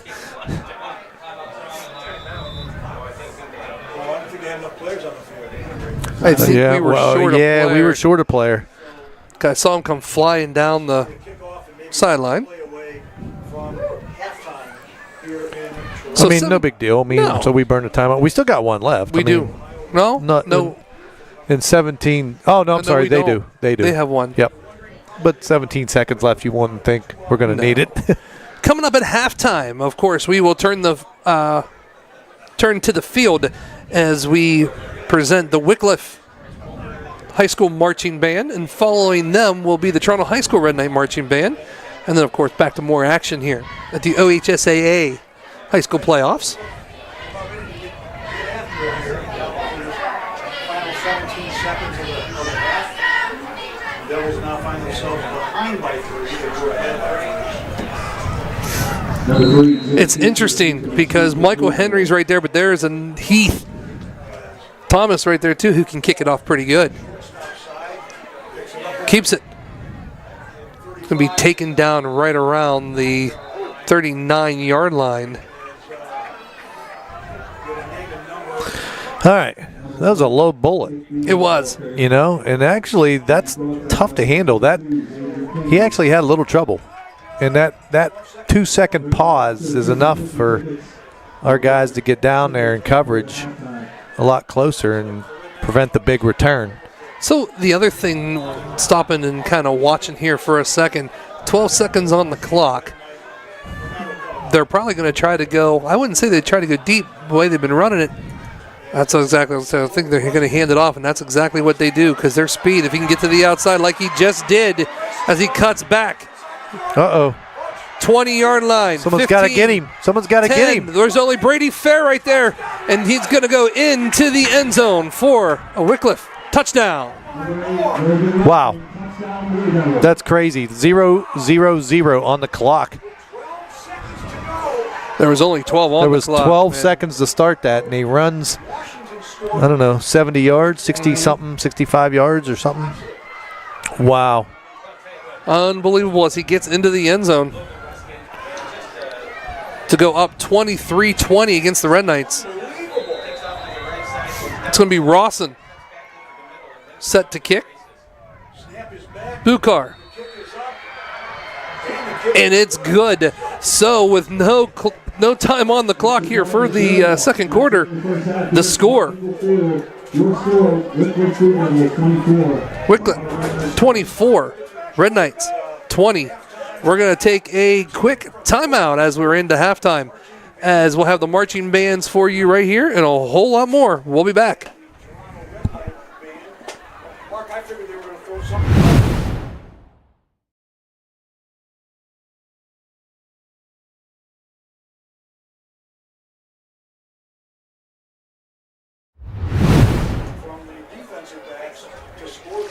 Here's normal internet speed.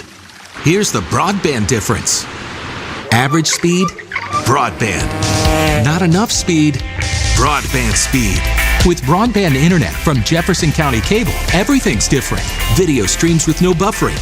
Music and photos fly. Gaming gets real. And nobody's left hanging.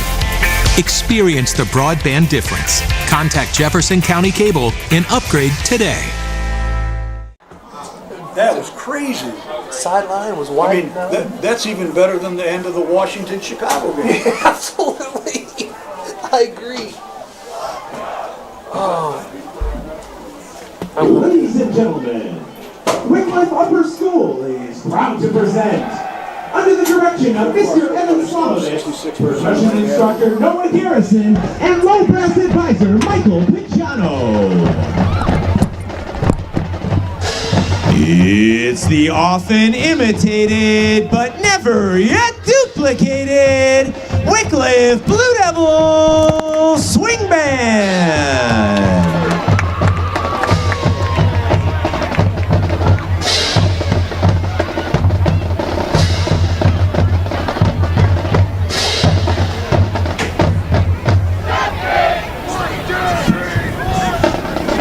And now, the 2024 drum major, Evan Krisner.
this evening with one of the most aptly titled pop songs of the last 20 years. It's hard not to feel happy as you listen to our version of Pharrell Williams' Happy.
Our performance this evening by heeding the advice of the pop group Walk the Moon, who 10 years ago told all of us to just shut up and dance.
The Wickliffe Swing Band thanks you for your very kind attention this evening. Good luck to both bands and both teams the rest of the school year. And as always, go Devils!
Ladies and gentlemen, please welcome to the field the Toronto High School Red Knight Marching Band.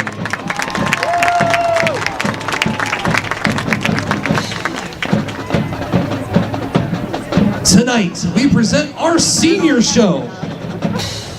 First up is this 2002 hit from Avril Lavigne. Here is Skater Boy.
Next up is this great hit from Rob Thomas.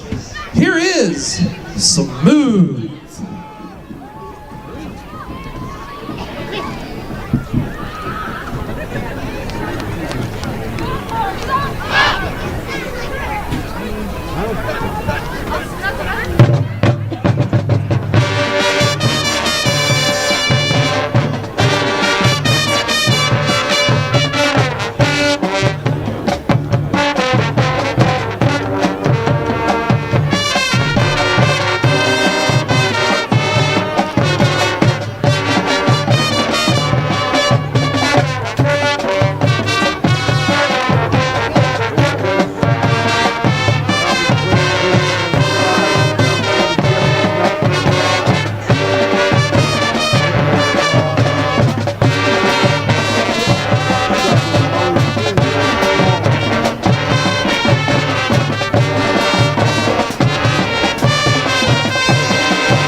Here's a song everyone can have fun with because it's automatic, systematic, hydromatic.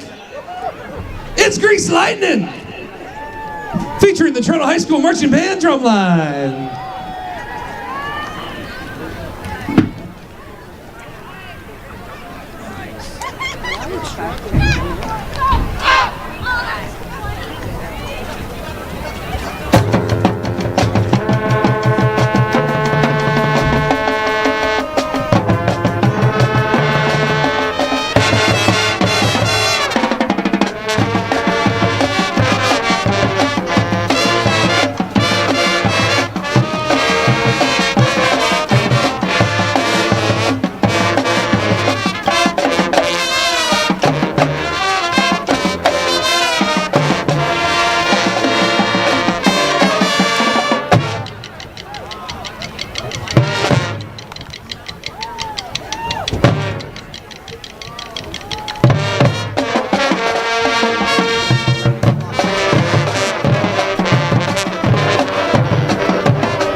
Ladies and gentlemen, the Toronto High School Red Knight Marching Band. The Toronto High School Red Knight Marching Band is under the direction of Abby Jansen, assisted by Cassandra Zimmerman and Aaron Fry. Color guard instructor, Charlie Martis, and majorette instructor, Debbie Whitby. Once again, thank you so much.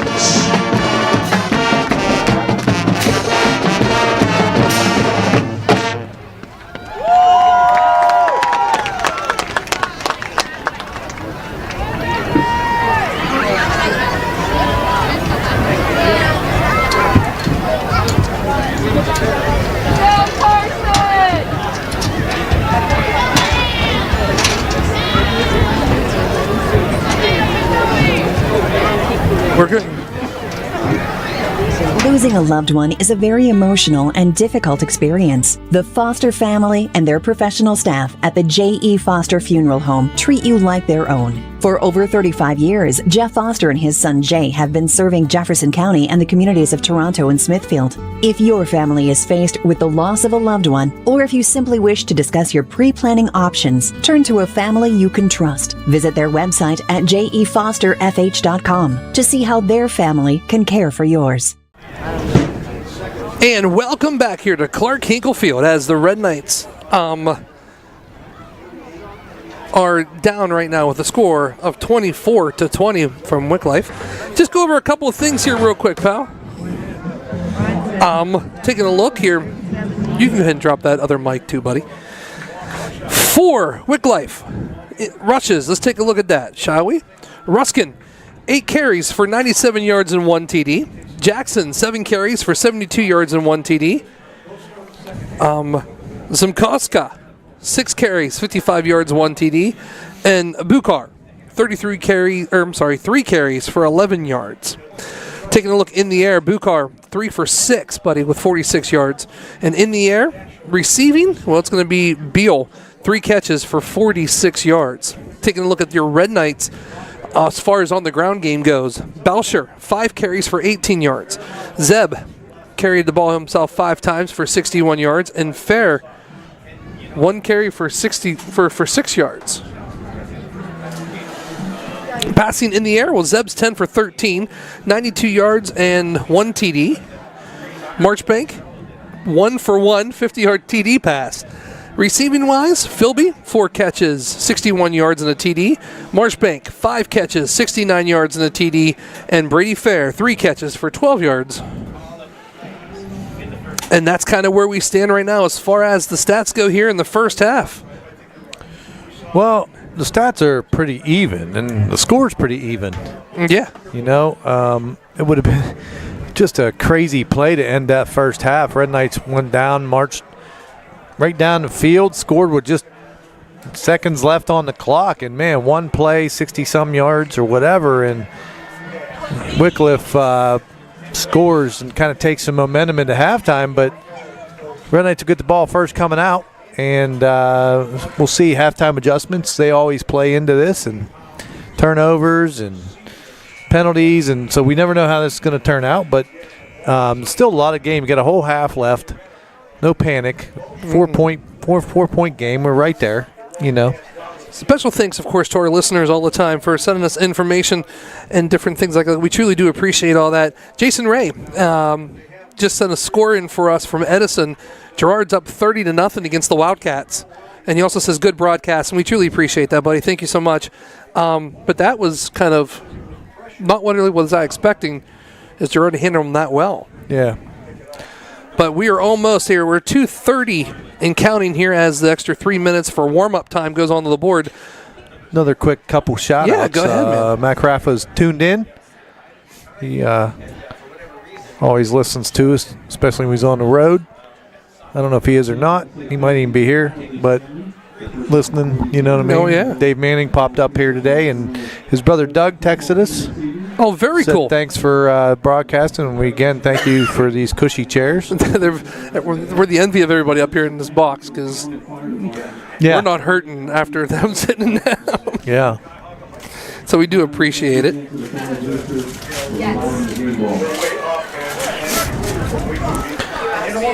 So both captains are in the middle of the field. And if you remember correctly, Red Knights won the toss and deferred, so they will get the ball to start this second half here. 24-20, Wickliffe.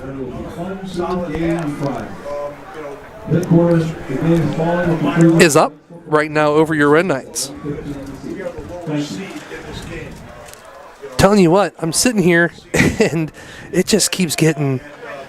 I feel and yes, I'm in a booth, but there's windows open and everything. It just keeps getting like it's colder and colder and everything out there, doesn't it? Well, it's going to be a chilly night for sure. But then, of course, listening to the newscasts of our partners and everything at WTOV9, it's supposed to get back up into the 70s and 80s again after this weekend. As the cold front is supposed to come in, it's supposed to go back up to 79 on Monday and Tuesday. Wow. So it's going to be interesting. Wish Mother Nature could make up her mind a little bit and decide what season she wants to fall under. I don't know. I didn't mind this week. I could do that all winter. See, I'm a bigger guy. Yeah. And I don't mind the cold a little bit. I like wearing the hoodie and the long pants. I'm okay with that. Now, freezing and different things like that are different,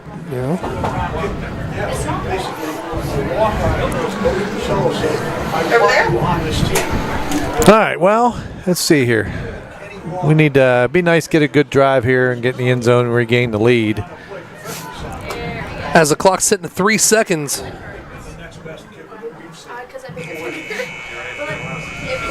And we've already talked about how Drew Ross, number 10, their kicker for Wickliffe, does have a leg on him. He does. So, and you can tell because Philby and Brady Fair are now deep inside the 10-yard line, where they're normally up a little bit more.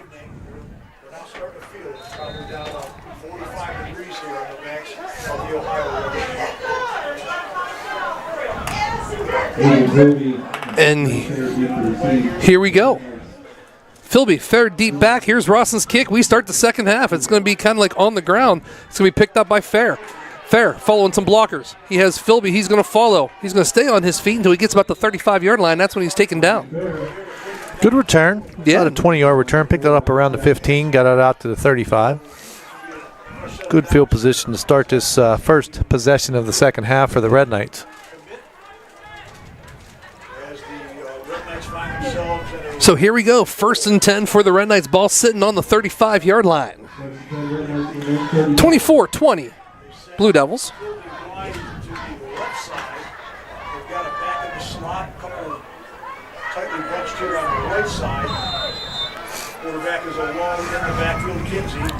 So Kinsey by himself snaps it. He's going to keep it himself. He's going to follow the big guys up front. He's going to stay on his feet, and he has room as they're going to hit him toward in the back as he moves forward. Yep, they're going to say he stepped out of bounds just before the 50-yard line.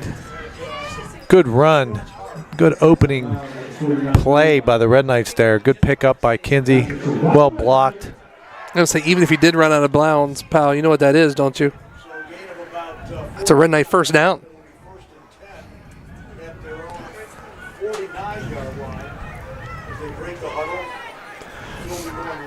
Here we go. Single receiver to the top of the screen. Twins to the bottom of the screen. Shotgun is Zeb. Looks. Going to throw it over to Brady Fair. Brady puts his head down and gets to the 40-yard line.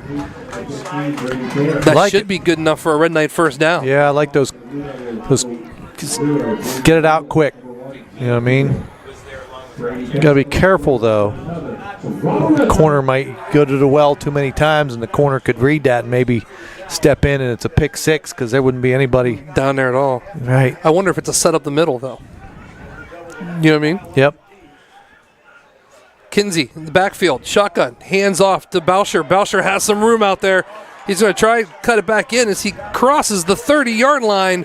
And once again, 3 plays and 3 first downs for the Red Knights. I'll tell you what, impressive so far. Good adjustments at halftime. Mixing some run with pass, wide side, short side of the field, running both sides. Very effective. Like you said, 3 plays, 3 first downs. So good pickups. 1st and 10, ball sitting on the 29-yard line of the Blue Devils. Twins to the bottom of the screen. Boucher in motion. Kinsey by himself. Now we're going to go ahead and do a double shift. One on the play. Ooh, they just got it off. Just got it off. As Kinsey's going to keep it. And a flag comes flying down from the side judge. Not sure we got it off in time. Let's see. Nope, we got a holding. So we did get it off in time. That's going to be a holding on the Red Knights. I'm sure they'll take that penalty. Oh, there's 2 flags on them. I didn't see the other one. Oh. There's one thrown down here on the bottom of the screen by the 30. But it's going to be holding against the Red Knights. Well, they must have called the same thing. All right. So the 10-yard penalty will back the Red Knights up. Back out to the 39-yard line. 1st and 20 as they wind the clock. Kinsey, he's got Twins to the top of the screen. Brady Fair in motion. Double sidecar now. Kinsey brings it to Fair. And I'm telling you what, boy, oh boy, oh boy. Jackson just got through the line and took him down immediately. Yeah, Ralph Jackson might have been untouched. He was there waiting for Fair. And Brady ends up losing a couple more on the play. Well, we've talked about how fast their linebackers are getting through those holes. They're quick, very quick. Get across the line of scrimmage quick, and then they're disciplined enough to stay home and not over pursue. And they've been doing a fairly good job bottling up the Red Knights. Twins to the top, twins to the bottom. Kinsey by himself in the shotgun formation. Looking to throw. He's going to have to get rid of it quick. He does, and it's going to be Russ Dickinson with the catch. And he is taken down inside the 35-yard line. And telling you what, Logan Ruskin in there. We had, we had 2nd and 25, picked up about half of it. So not bad. Would have been nice to get a few more, but we'll take at least half. That's good. 3rd down and 14.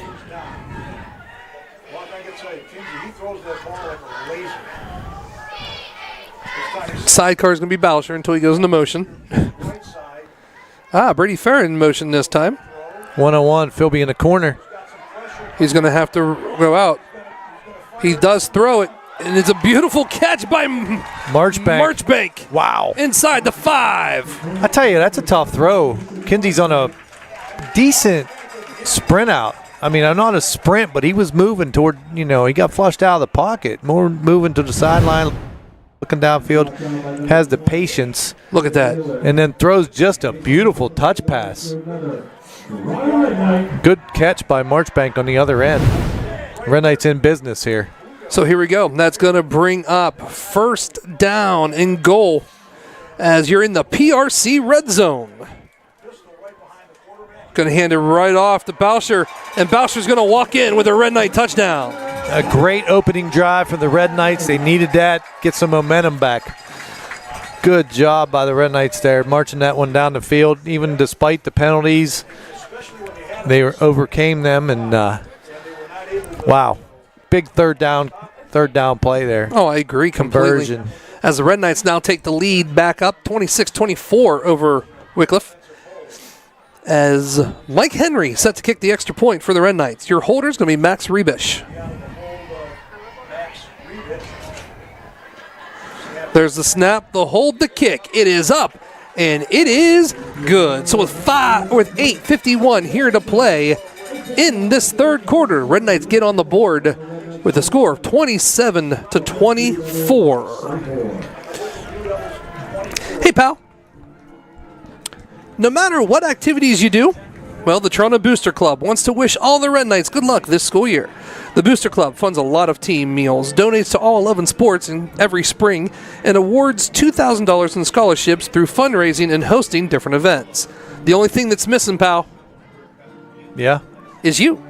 Please consider joining this great group of people, including President Luana Science, VP Vice President Eric Darrington, Treasurer Sarah LaMancha, and Secretary Jen Brown. This year they've opened the boosters up to junior high parents as well. The junior high representatives, well, Monique Fluharty and Natalie Rush. So come out, help, and support these young men and women by joining the Toronto Boosters Club.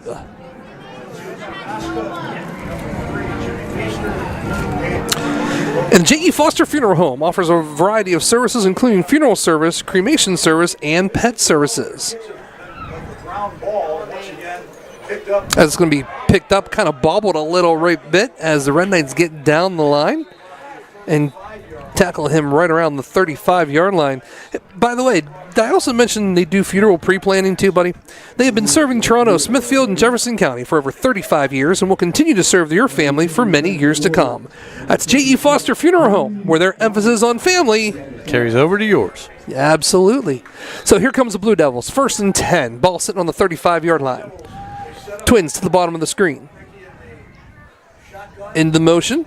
Going to hand the ball off to number 8. He's going to try to get to the sidelines until he's finally pushed out of bounds. Depending on where they're going to mark it, he's close to the sticks.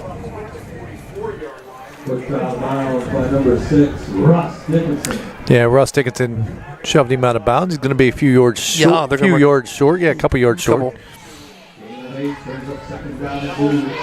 So 2nd down and 2. Ball sitting on the 43-yard line. Back to the line of scrimmage.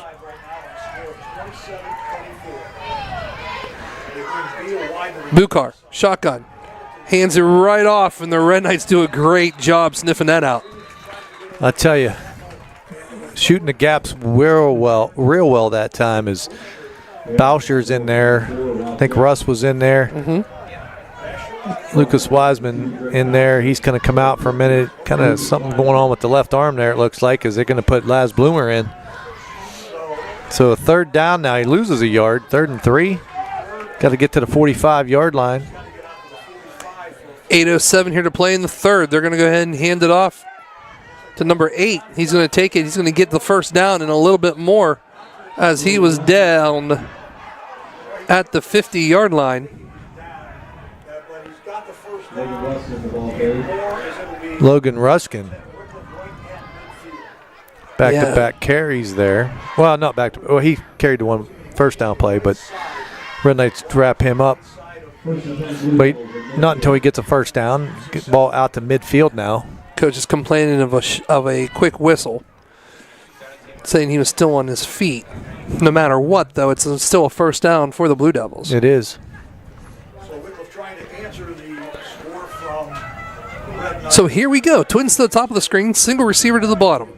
Bukar in the shotgun.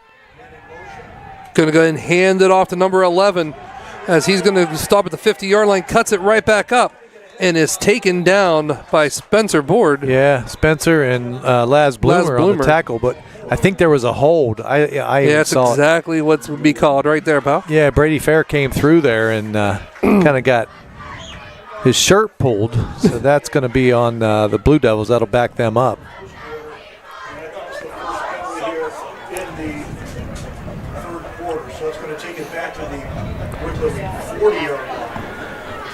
Referee Harry Myers and his crew. So it brings up first down and 19. Ball now back on the Blue Devils' 40-yard line.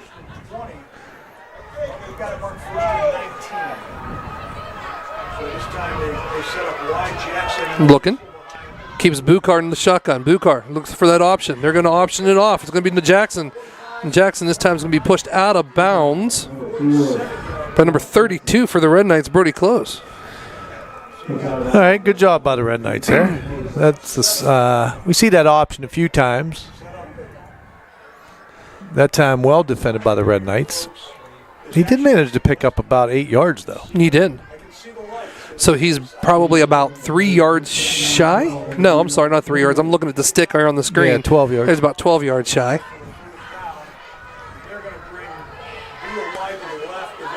Bukar in the shotgun. Nothing changes, except this time they're going to put Roskin into motion. They're going to hand the ball off to him. He's going to try to go back to the outside. And here comes another flag on the play thrown by the back judge. Yeah, I'm not sure what that is. But I tell you, they keep running to the right. So obviously, whoever's on the line over on that side, they like. Because they get going to be a hold this time. It's going to be a hold again on the Blue Devils. So that'll negate the play and back them up. But they run a lot to the right. They do. And that could be where their big, huge workhorse is. You know what I mean? Like you mentioned. 7:07 here to play in the third quarter. 27-24. And what has been a back-and-forth game here at Clark Hinkle Field. Second and 14. The ball is at the Wickliffe 46. Play clock is down to 15 as Bukar comes into the huddle. Second down and 14. Twins to the bottom of the screen. Single receiver. Bukar looking to throw. He's not going to have a chance to do anything as he's taken down from behind by number 57, Laz Bloomer. Laz Bloomer, man, had a bead on him. Good job by him. Nice quick feet, good closing speed. End up getting the sack unassisted. Take a look at the replay here. If you look, he's still coming through, and right at the very end, takes him down right there on the 40-yard line. Nice job. Wide, not even touched. So that's going to bring up third and long. Now, I haven't really heard that much from you the last couple of games. There was third and a country mile. Yeah, but it's only been about a mile, right? I mean, not quite a country mile yet. Not quite that. You got it. Yeah. Here comes the Blue Devils to the line of scrimmage. And we're going to get whistles blown. And it's going to be a timeout, Wickliffe. Well, they had to. The play clock is at 0. So with 5:59 here to play in the third quarter, the score, your Red Knights 27, Wickliffe 24. We're going to take a quick timeout. You are listening and watching Red Knight Football right here on the K-Night Network and the NFHS.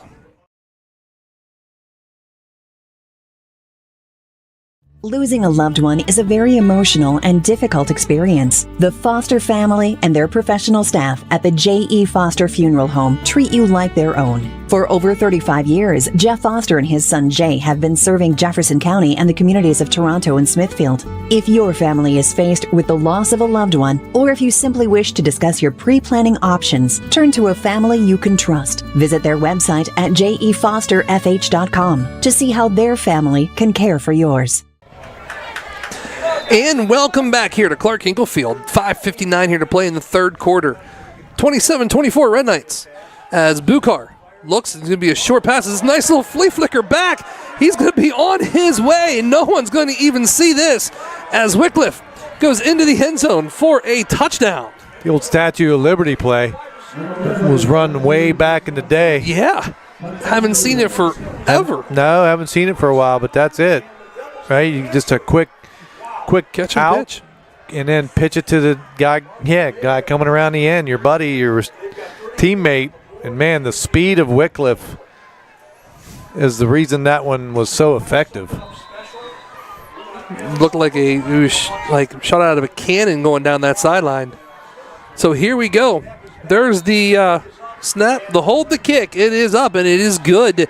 So with 5:49 here to play in the third, we're swapping touchdowns as they're on the board with the score 31-27. We're going to take another quick timeout. We'll be back.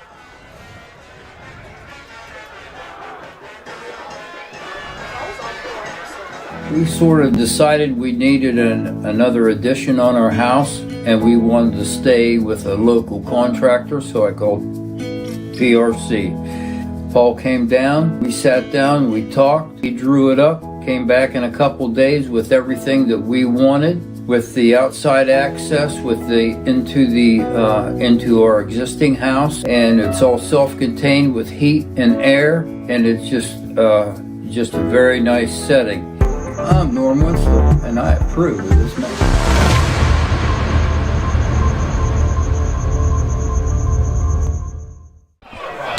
And welcome back to Clark Hinkle Field as the Blue Devils get back on the board to take the lead 31-27 here with 5:49 here to play in the third quarter.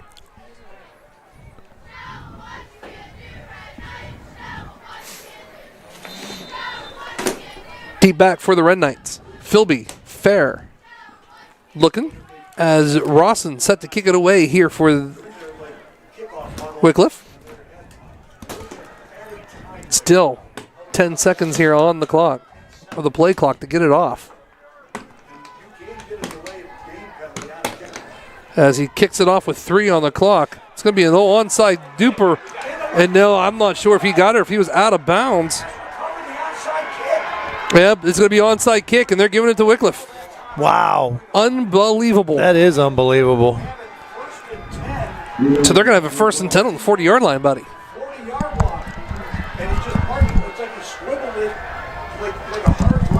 Man, that's crazy. They'll take the wind out of them a little bit. Now here comes the Red Knights have to play the defense. As they're going to bring Twins to the bottom of the screen. Single receiver to the top. Motion is number 8. They're going to hand it off to him as he's going to be stopped after he gained about 2 on the play. They're going to give him a little more than that. They're going to give him 3. And that's going to be Ruskin. As Brody Close and Xavier Kinsey. And they're going to pretty much, looks like they're going back to the huddle. For a minute there, I thought they were going to come rushing the line, going into a kind of like a 2-minute offense, but they're not. Well, the Red Knights D got to step up here. Going to that triple I. Looks, going to hand it right off to Jackson. Jackson's going to not really have a chance to do anything, and maybe back to the original line of scrimmage as he's taken down by the Red Knights. All right. Good stop there, just short gain of a 1 or so, and so now 3rd and a medium. Dickinson, Kinsey on the stop for the Red Knights. So that keeps the clock running, though, with 4:38 here to play in the third. 31-27. Blue Devils. Twins to the bottom of the screen. Single receiver to the top. Looks. It's going to be a short throw, and it's going to be incomplete as the intended receiver was Roskin. Yeah, ball pretty high. Pretty well overthrown that time. Not a chance to catch it when Red Knights digging in here. So, but you know they're going to go for it. Big stop here for the Red Knights if they can do this. Brings up 4th and 6. Want to keep it a 4-point game. Twins. Bottom. Single receiver to the top. Buchar in the shotgun. Buchar looks. Quick slant. It's going to be incomplete. Same exact play they just ran. Intended receiver was Roskin, and the Red Knights are going to take over on downs. We'll take it. We'll take it. Good stand by the Red Knights. So the onside kick does not pan out. The Red Knights stop them. Get the ball back. Still a 4-point deficit, but it's better than 11. Absolutely.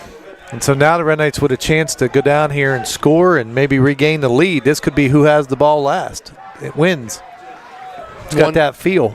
So far, that field goal that the Blue Devils have kicked is working in their favor so far, as they're going to hand the ball off to Boucher. Boucher looking, shakes and bakes a little bit, but not have a chance to do anything. Maybe put a gain of 1 on the play. They're going to mark it no gain on the play. Well, So it'll be 2nd and 10. Number 3, gets back to the line of scrimmage. You're going to mark it back. Yeah, at the 36-yard line. Yep. Thought he had at least 1 or 2. Yeah, I thought he got a couple myself, but once again, that's why we don't get paid the big bucks being on that field, right? That's right. Twins to the bottom of the screen. Single receiver to the top. Kinsey in the shotgun formation as Brady Fair's in motion. Kinsey looks to throw. He has a man. He's going to overthrow. Marchbank is going to be incomplete to bring up 3rd down. Yeah, a little high. Marchbank couldn't go up and get that one. Again, good protection by the Red Knights, actually. Kinsey has a good amount of time to throw. Some of those plays, some of those routes take a little bit of time to develop, and very patient. Just that one sailed on him a little bit. It happens. 3 minutes and 31 seconds here to play in the 3rd quarter. 3rd down and 10 for the Red Knights as Kinsey looks to throw again. He's going to have to get on his horse as he has a man he's going to throw to, and it's going to be Michael Henry. He's going to catch it. He's going to do a nice little spin until he's finally taken out of bounds after he crosses the 50-yard line. That's going to be good enough for a Red Knight 1st down. Yeah, good job. I'll tell you what, that ball was almost, up for grabs there. But Michael Henry does a good job ripping it and then scooting down the sideline. I thought he was going to go backwards and not pick up the 1st down. I did too. But he manages to escape and go down the sideline and pick up a 1st down and then some. So here we go. Kinsey still stays in that shotgun. This is Marchbank. All right, it's Marchbank running it. It's going to be the old-fashioned Wildcat as they're going to just give it right to Fair, as Fair just kind of puts his head down and takes gives a hit, actually. He did. As he steps out of bounds. He did. Again, not sure. In a Wildcat formation, It was. I think. So Marchbank's still going to stay in there and run the quarterback position right now as they do go into the Wildcat. Xavier Kinsey. This time it's going to be the same exact play, except Brady Fair's going to pot it up a little bit as he gets to the 40-yard line until finally he goes down. Maybe a gain of 2 or 3 on the play. Well, decision time. Red Knights got 3rd down. Kinsey's coming back on the field now. So 3rd down and 3. Ball sitting on the 40-yard line.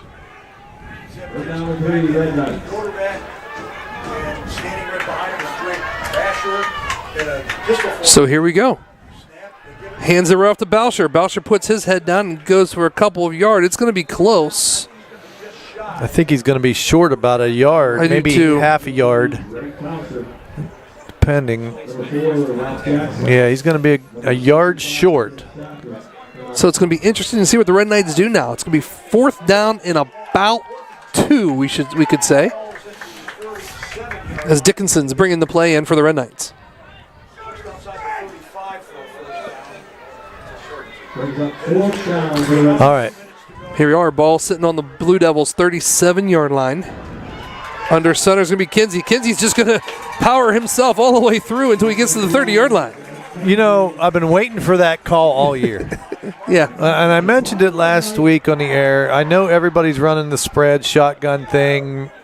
But, man, sometimes you got to go under center, and you just got to power to get that yard or two. You know what I mean? I agree. And that was it right there. Nice job. So it's going to be 1st and 10 now. Ball sitting on the 30-yard line. 1:39 here to play in the third quarter. It's going to be another Wildcat as Marchbank's going to take it. He's going to do a nice stiff arm. He's going to get probably pushed out of bounds at the 27-yard line, 26-yard line. Mm-hmm. He's brought down by number 3, Jimmy Keiser, number 9, Nick Kabowski. Yep, down to about 1:15 to go here in the third quarter. Taking a look, it's going to be 2nd down and about 7. 1:10 still on the clock here in the third quarter. Red Knights come to the line of scrimmage. It's going to be a single receiver to the top. Philby going to be at the bottom by himself. Boucher, they're going to send out to make it twins to the top of the screen. Open backfield. Kinsey looks. Going to hit Marchbank coming out. Marchbank's going to stiff arm himself, and he's going to be just probably a yard shy of the sticks, but that's okay. It's still going to bring up 3rd down and 1 for the Red Knights. Yeah, credit to the Blue Devils there. Good open field tackles. Marchbank's a big one. He's a big boy to bring down. But it was a very effective play. I wide like the play open. Call. Yeah, wide open. I do like the play call. I do too.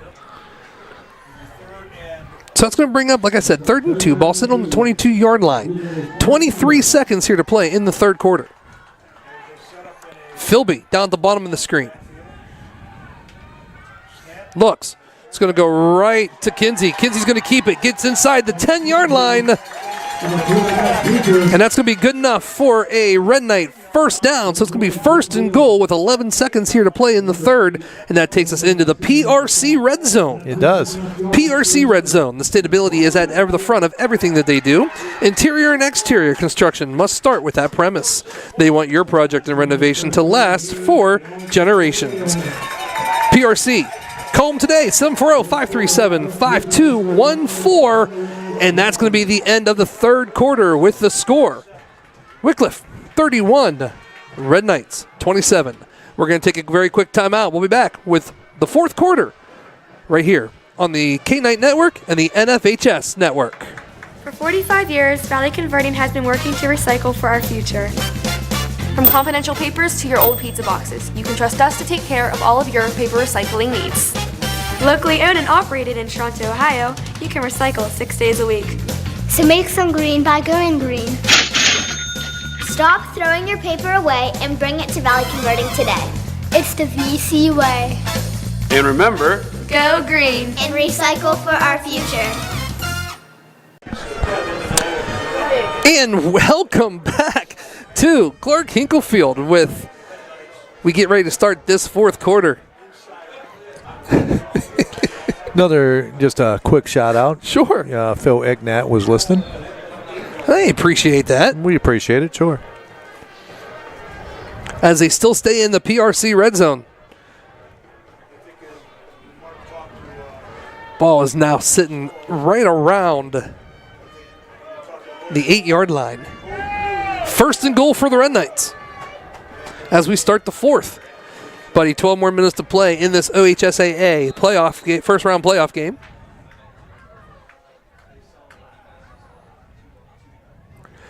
Let's see what the Red Knights do, shall we? Yep. One more to go. 1st and goal from the 8. So Brady Fair all the way up to the top. Kinsey. Going to look. Kinsey's going to keep it. He's going to kind of shake and bake a little bit as he gets inside the 5-yard line down to about the 3. So that should bring up 2nd down and around 3 to go into the end zone. Good balance by Kinsey. He almost got his legs taken out from under him, but able to put a hand down. Good athletic move to stay afloat and pick up 5 yards.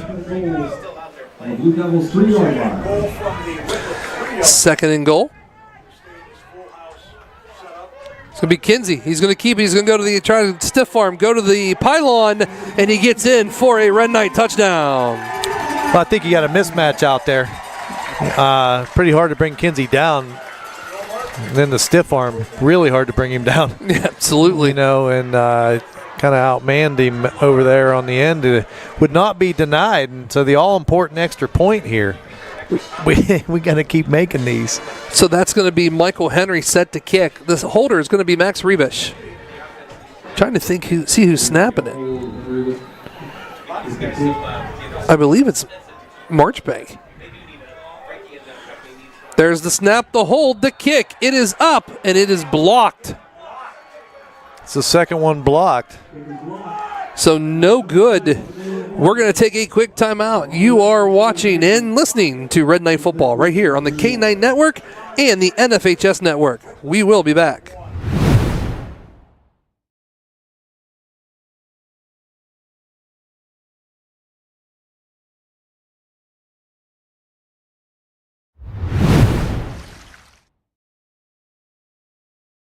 Losing a loved one is a very emotional and difficult experience. The Foster family and their professional staff at the J.E. Foster Funeral Home treat you like their own. For over 35 years, Jeff Foster and his son Jay have been serving Jefferson County and the communities of Toronto and Smithfield. If your family is faced with the loss of a loved one, or if you simply wish to discuss your pre-planning options, turn to a family you can trust. Visit their website at jefosterfh.com to see how their family can care for yours. And welcome back to Clark Hinkle Field, Riverside Stadium, as the score right now is Wickliffe, or your Red Knights 33, Wickliffe 31. And what, once again, and we're going to mention as a barn burner here at Clark Hinkle Field. We're going to get a as flag. Whistle blows. Yeah. Are we offsides? I'm not sure. Offsides on the Red Knights, so we're going to re-kick this one. Can't find all the gentlemen with the white hats all the way down there. That's why.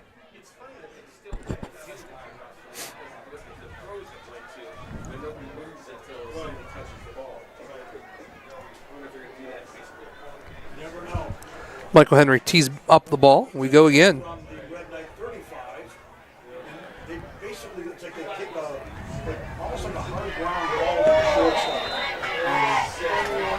So it's interesting to see if they do that nice little switch where They're going to go out of bounds? It did. It's going to, yes.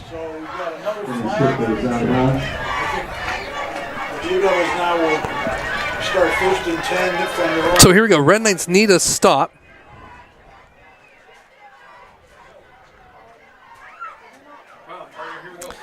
All right.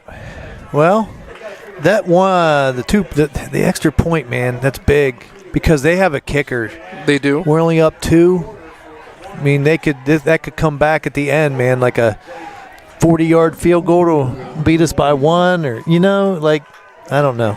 And he has the leg to do it. Yeah, he does. But we'll see. Hopefully it doesn't come to that. So Bukar, we're going to get another whistle blown here.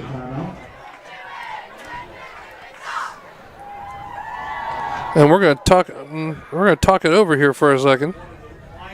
Coming up to talk to the lead official. For some reason, the lead official looks like he's limping a little bit. Hopefully it does. He's okay. So I think they're questioning the ball, where it went out of bounds. Well, it went out of bounds past the 30. So are we going to re-kick? No, they're going to move the ball up to the 40. Oh. I'm not sure how that works. I'm not either. He's explaining it. We just can't hear it. Well, in any case, it's 1st and 10. So hold on. He's gonna talk it over and find out what's going on. Yeah, I don't know what.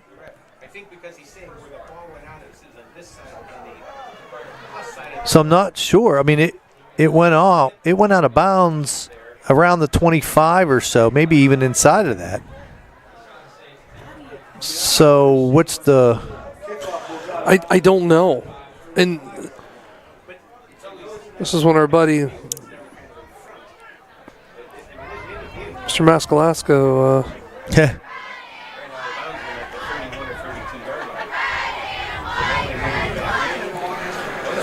So he got the explanation he wanted.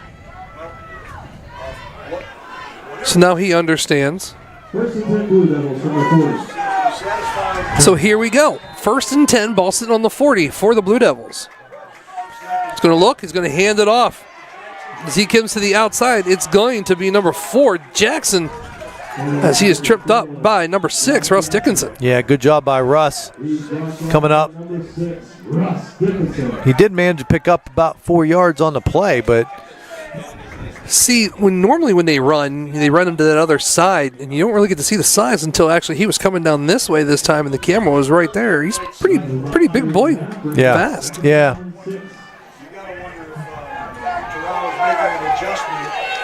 So here we go. Puts him out. He's going to hand him back, and I'm telling you what, Heath Thomas. Man, we're waiting for that pancake all night, huh? Let's take a look at that again, shall we? What a pancake. Here it is. Just tosses him. Heath coming down right by himself and says, see ya, as he goes down. Yeah. Got to be careful there. Looks like he was kind of jawing him, you know what I mean? And there's really nothing Ruskin could do on that part except just go down. No, good job by Heath Thomas. So here we go. 3rd down and 10. Ball sitting on the 40-yard line. Bukar looks. He's going to throw. It's going to be incomplete. The intended receiver was number 11. That's going to be Zinkoska. Well defended. Good job. A lot of man-to-man there, especially toward us here on the bottom of the screen. Brody close there as a safety comes over the top. Looked like they were going to throw that out. They had a few receivers over there, and he covered him up. Nowhere to go with the ball. He tried, and Brody's so tall, he had to kind of throw it over him, and try to drop it in, and couldn't do it. So good job by the Red Knights forcing the punt on a 4th and 10 now. So Philby back sitting on his own 30-yard line. There's the punt. It's going to be up. Looks like it went off the side of his foot, as it's going to be short as it takes a bounce and goes into probably inside the 30 or inside, about the 36-yard lines where they're going to down it. And that's where the Red Knights will take over 1st and 10. All right. Well, let's get a touchdown and a 2-point conversion. How's that sound? Hey, it sounds good. Hey, I got one shout-out, too, coming at you from Marty Chris Thompson, John and Susan Kell, and Kathy Sable. Good job, and we truly appreciate you guys listening to us. Thank you so much. The old hook and ladder was what that one play was called, yeah. Yeah, hook and ladder, Statue of Liberty. I may have heard it called a couple different things. It's same. No matter what, it went for 6 points. Down the.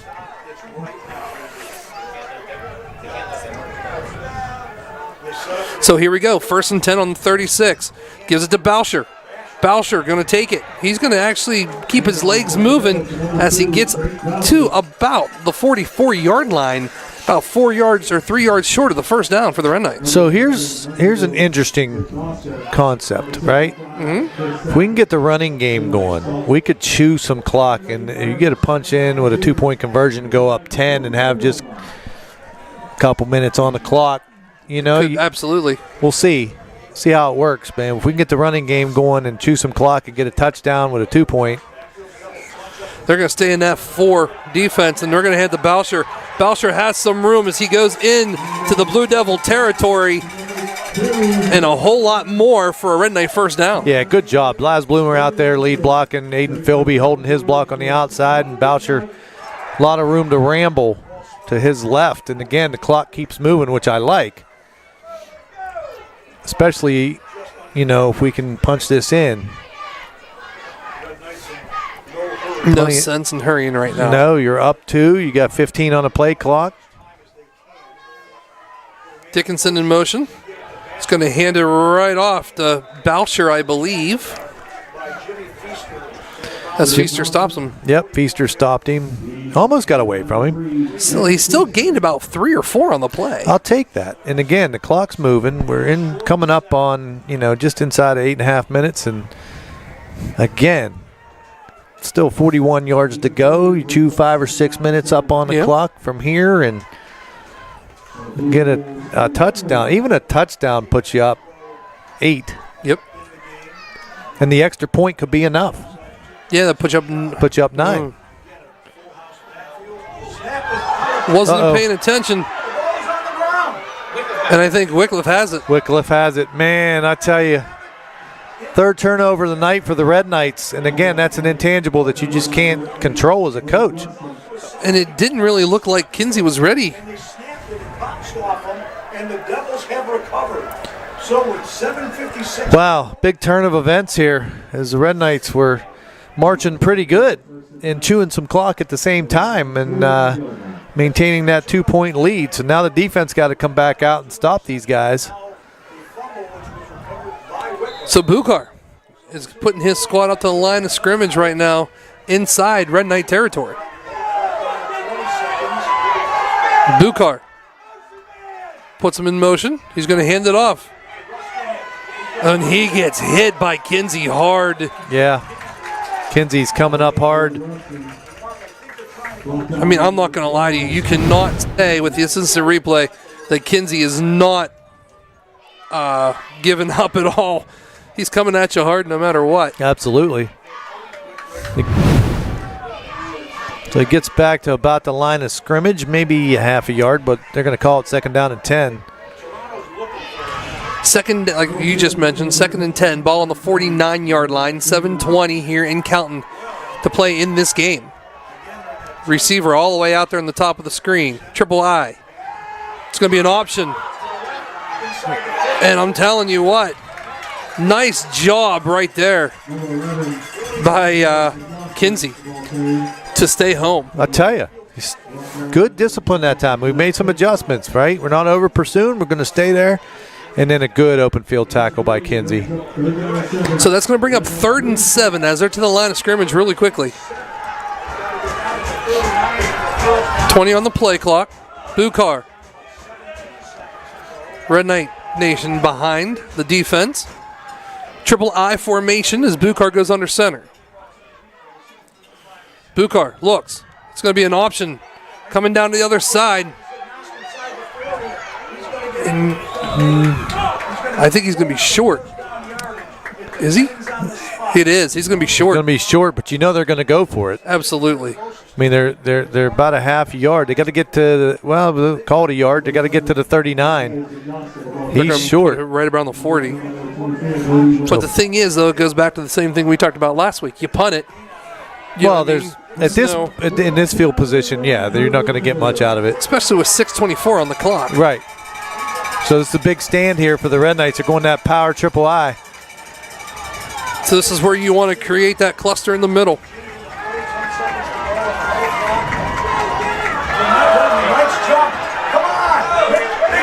Three, nothing on the clock. They're going to get a delay of game. They are going to get a delay. No, they're going to call a timeout with nothing on the clock. So everybody from Wickliffe's side's like, hey, they jumped. That's a first down, and they're saying no. He never crossed the crossed the plane. He did not. So they're forced to call a timeout. Otherwise, they're going to get a delay of game. So that could be big. That's their 2nd timeout of the half. They got 1 left. Red Knights have all 3. I'm telling you what, that was great camera work from Wyatt and them guys up top because he had a perfect shot. He never crossed the plane. So that was a really nice. Wish I would have hit the instant replay button on that because, I mean, that was a really, really nice shot we had. It was. So that is going to cause them to take a timeout here.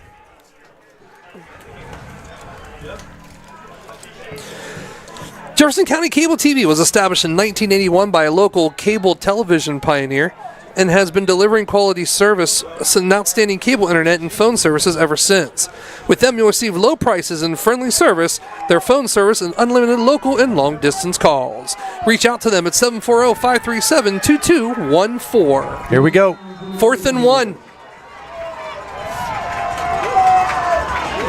Coming, they're going to get to the outside. And he stiff arms him. He keeps spinning until he's finally hit out of bounds by number 2, Drake Boucher. That's going to be a first down, Devils. Yeah, it's a big first down. Thing is, they won't go in the middle with the big boys, if you noticed. No, they've been running to the right. I mentioned it, a little while ago, and they've had success on that outside. But definitely, if I was a percentage guy, 80% to the right. Yeah. Oh, I would absolutely. So here we go. Still in that triple I. Going to hand it to the middle back this time. Good job. How about Russ Dickinson? Shooting through. Taking the legs out. Great job there. I mean, right there, boom, all by himself.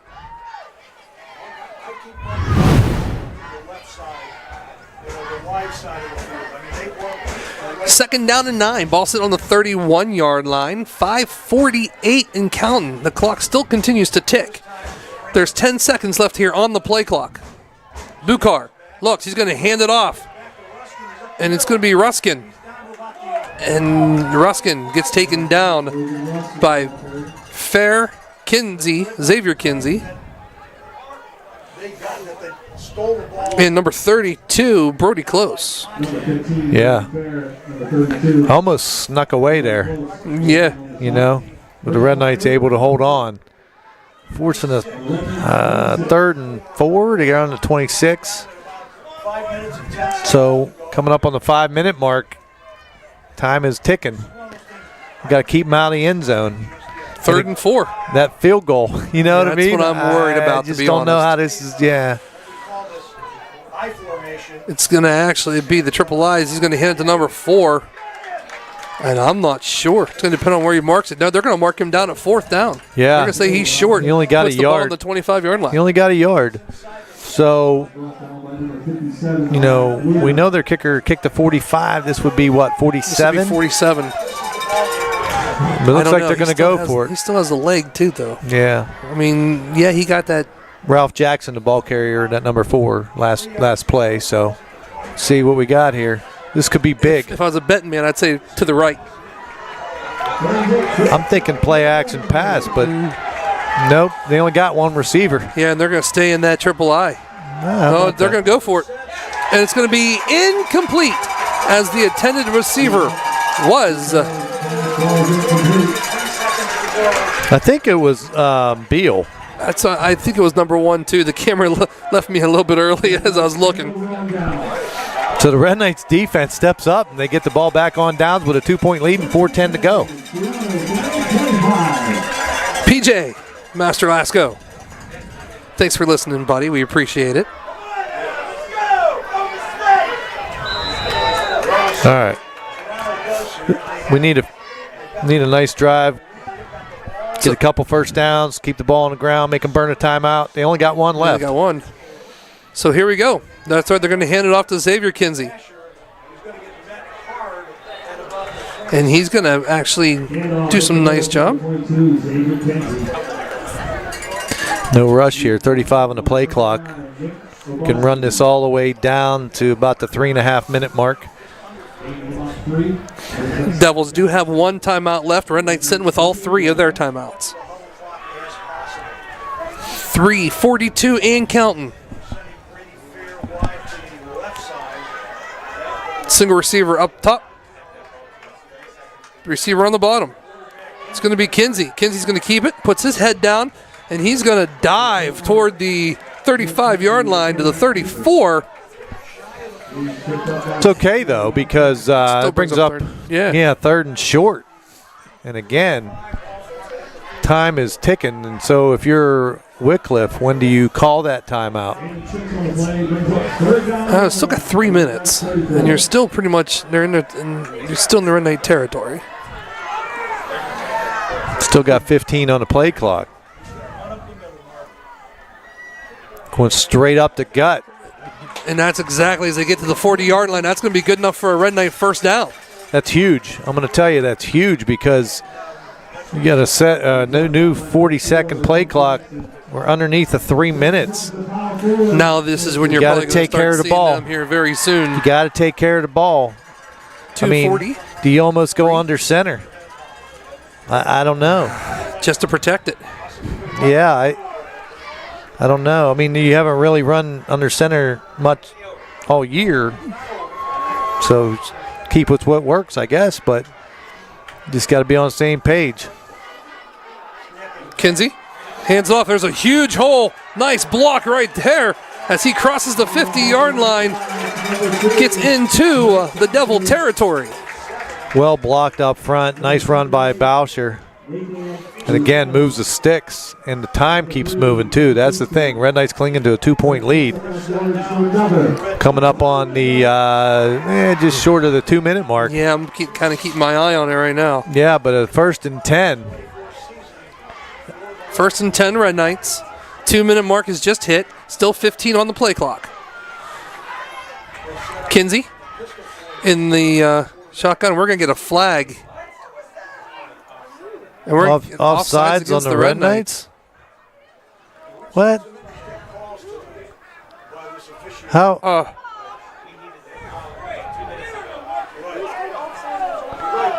So the penalty on the Red Knights for being offsides? Okay. I'm not really even exactly sure. I mean, okay, so it's still going to be 1:46 on the clock and counting. Now there's more time on the play clock at 13. Red Knights don't have to snap this until it gets down to 2. Going to hand it off. It's going to be Boucher. Boucher's going to take it across midfield again and gets back about to the original line of scrimmage. And this is when Wickliffe is going to take that timeout. Yeah, I think it's, I mean, you might as well. I mean, that was a first down play, right? Yep. Well, minute 25 to go. All right, Red Knights now facing a 2nd down and about 9. 1 first down would seal the deal. Even, man, I don't know. You get a 2nd down, run 40 seconds off. 3rd down, you run 40 seconds off. That's 80 of the 120. I mean, I don't know. We need to pick up a first down. How's that? I completely agree with you, pal. You know what I mean? So I think that could be interesting here, but we got. I don't want to give the ball back to them. No, I mean we can't right now. 1:25 on the clock. 33-31. It's going to bring up 2nd down and about 9. Well, no, I mean that looks like it's about 9. Yeah. That's the other thing too right now, buddy, is the Devils have no timeouts left. Red Knights sit with all 3. So here we go. Kinsey into the shotgun formation. We're going to put Brady Fair into motion.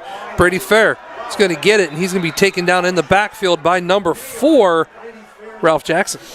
Yeah, Jackson shot the gap, man, untouched.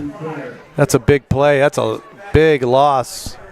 Back across the 50 into Red Knight territory, back to their own 47-yard line, 3rd and 15.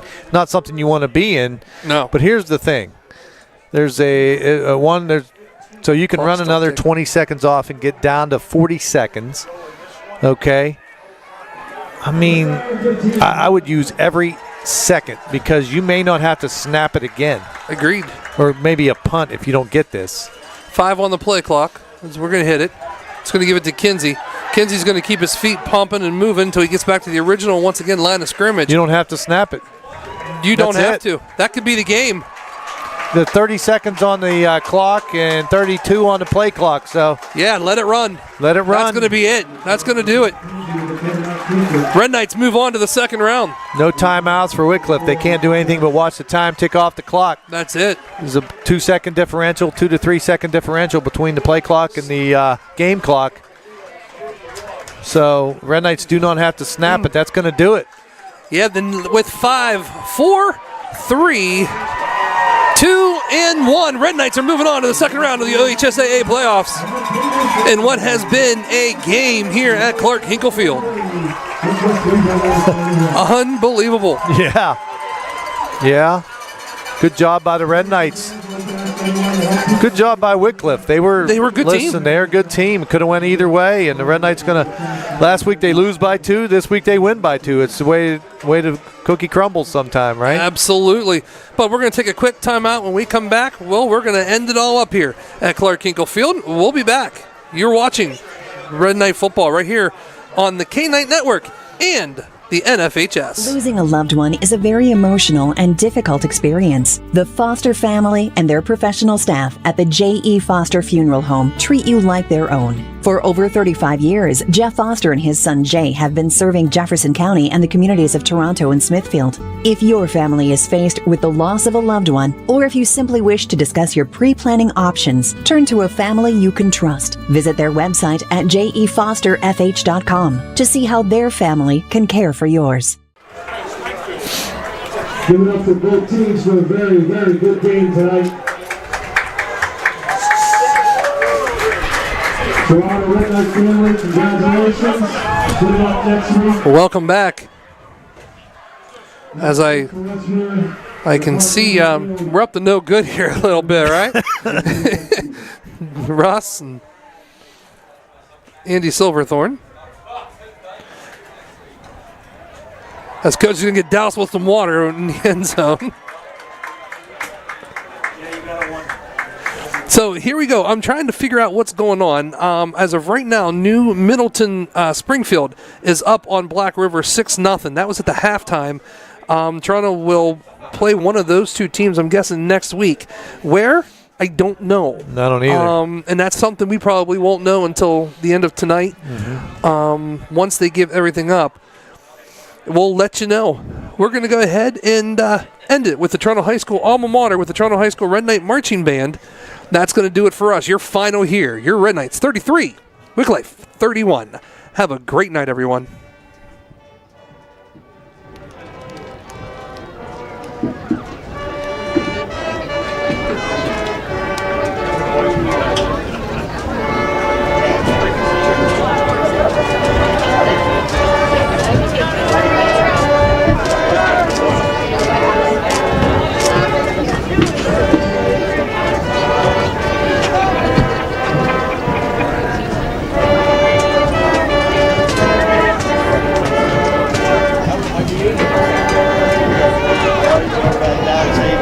Bye.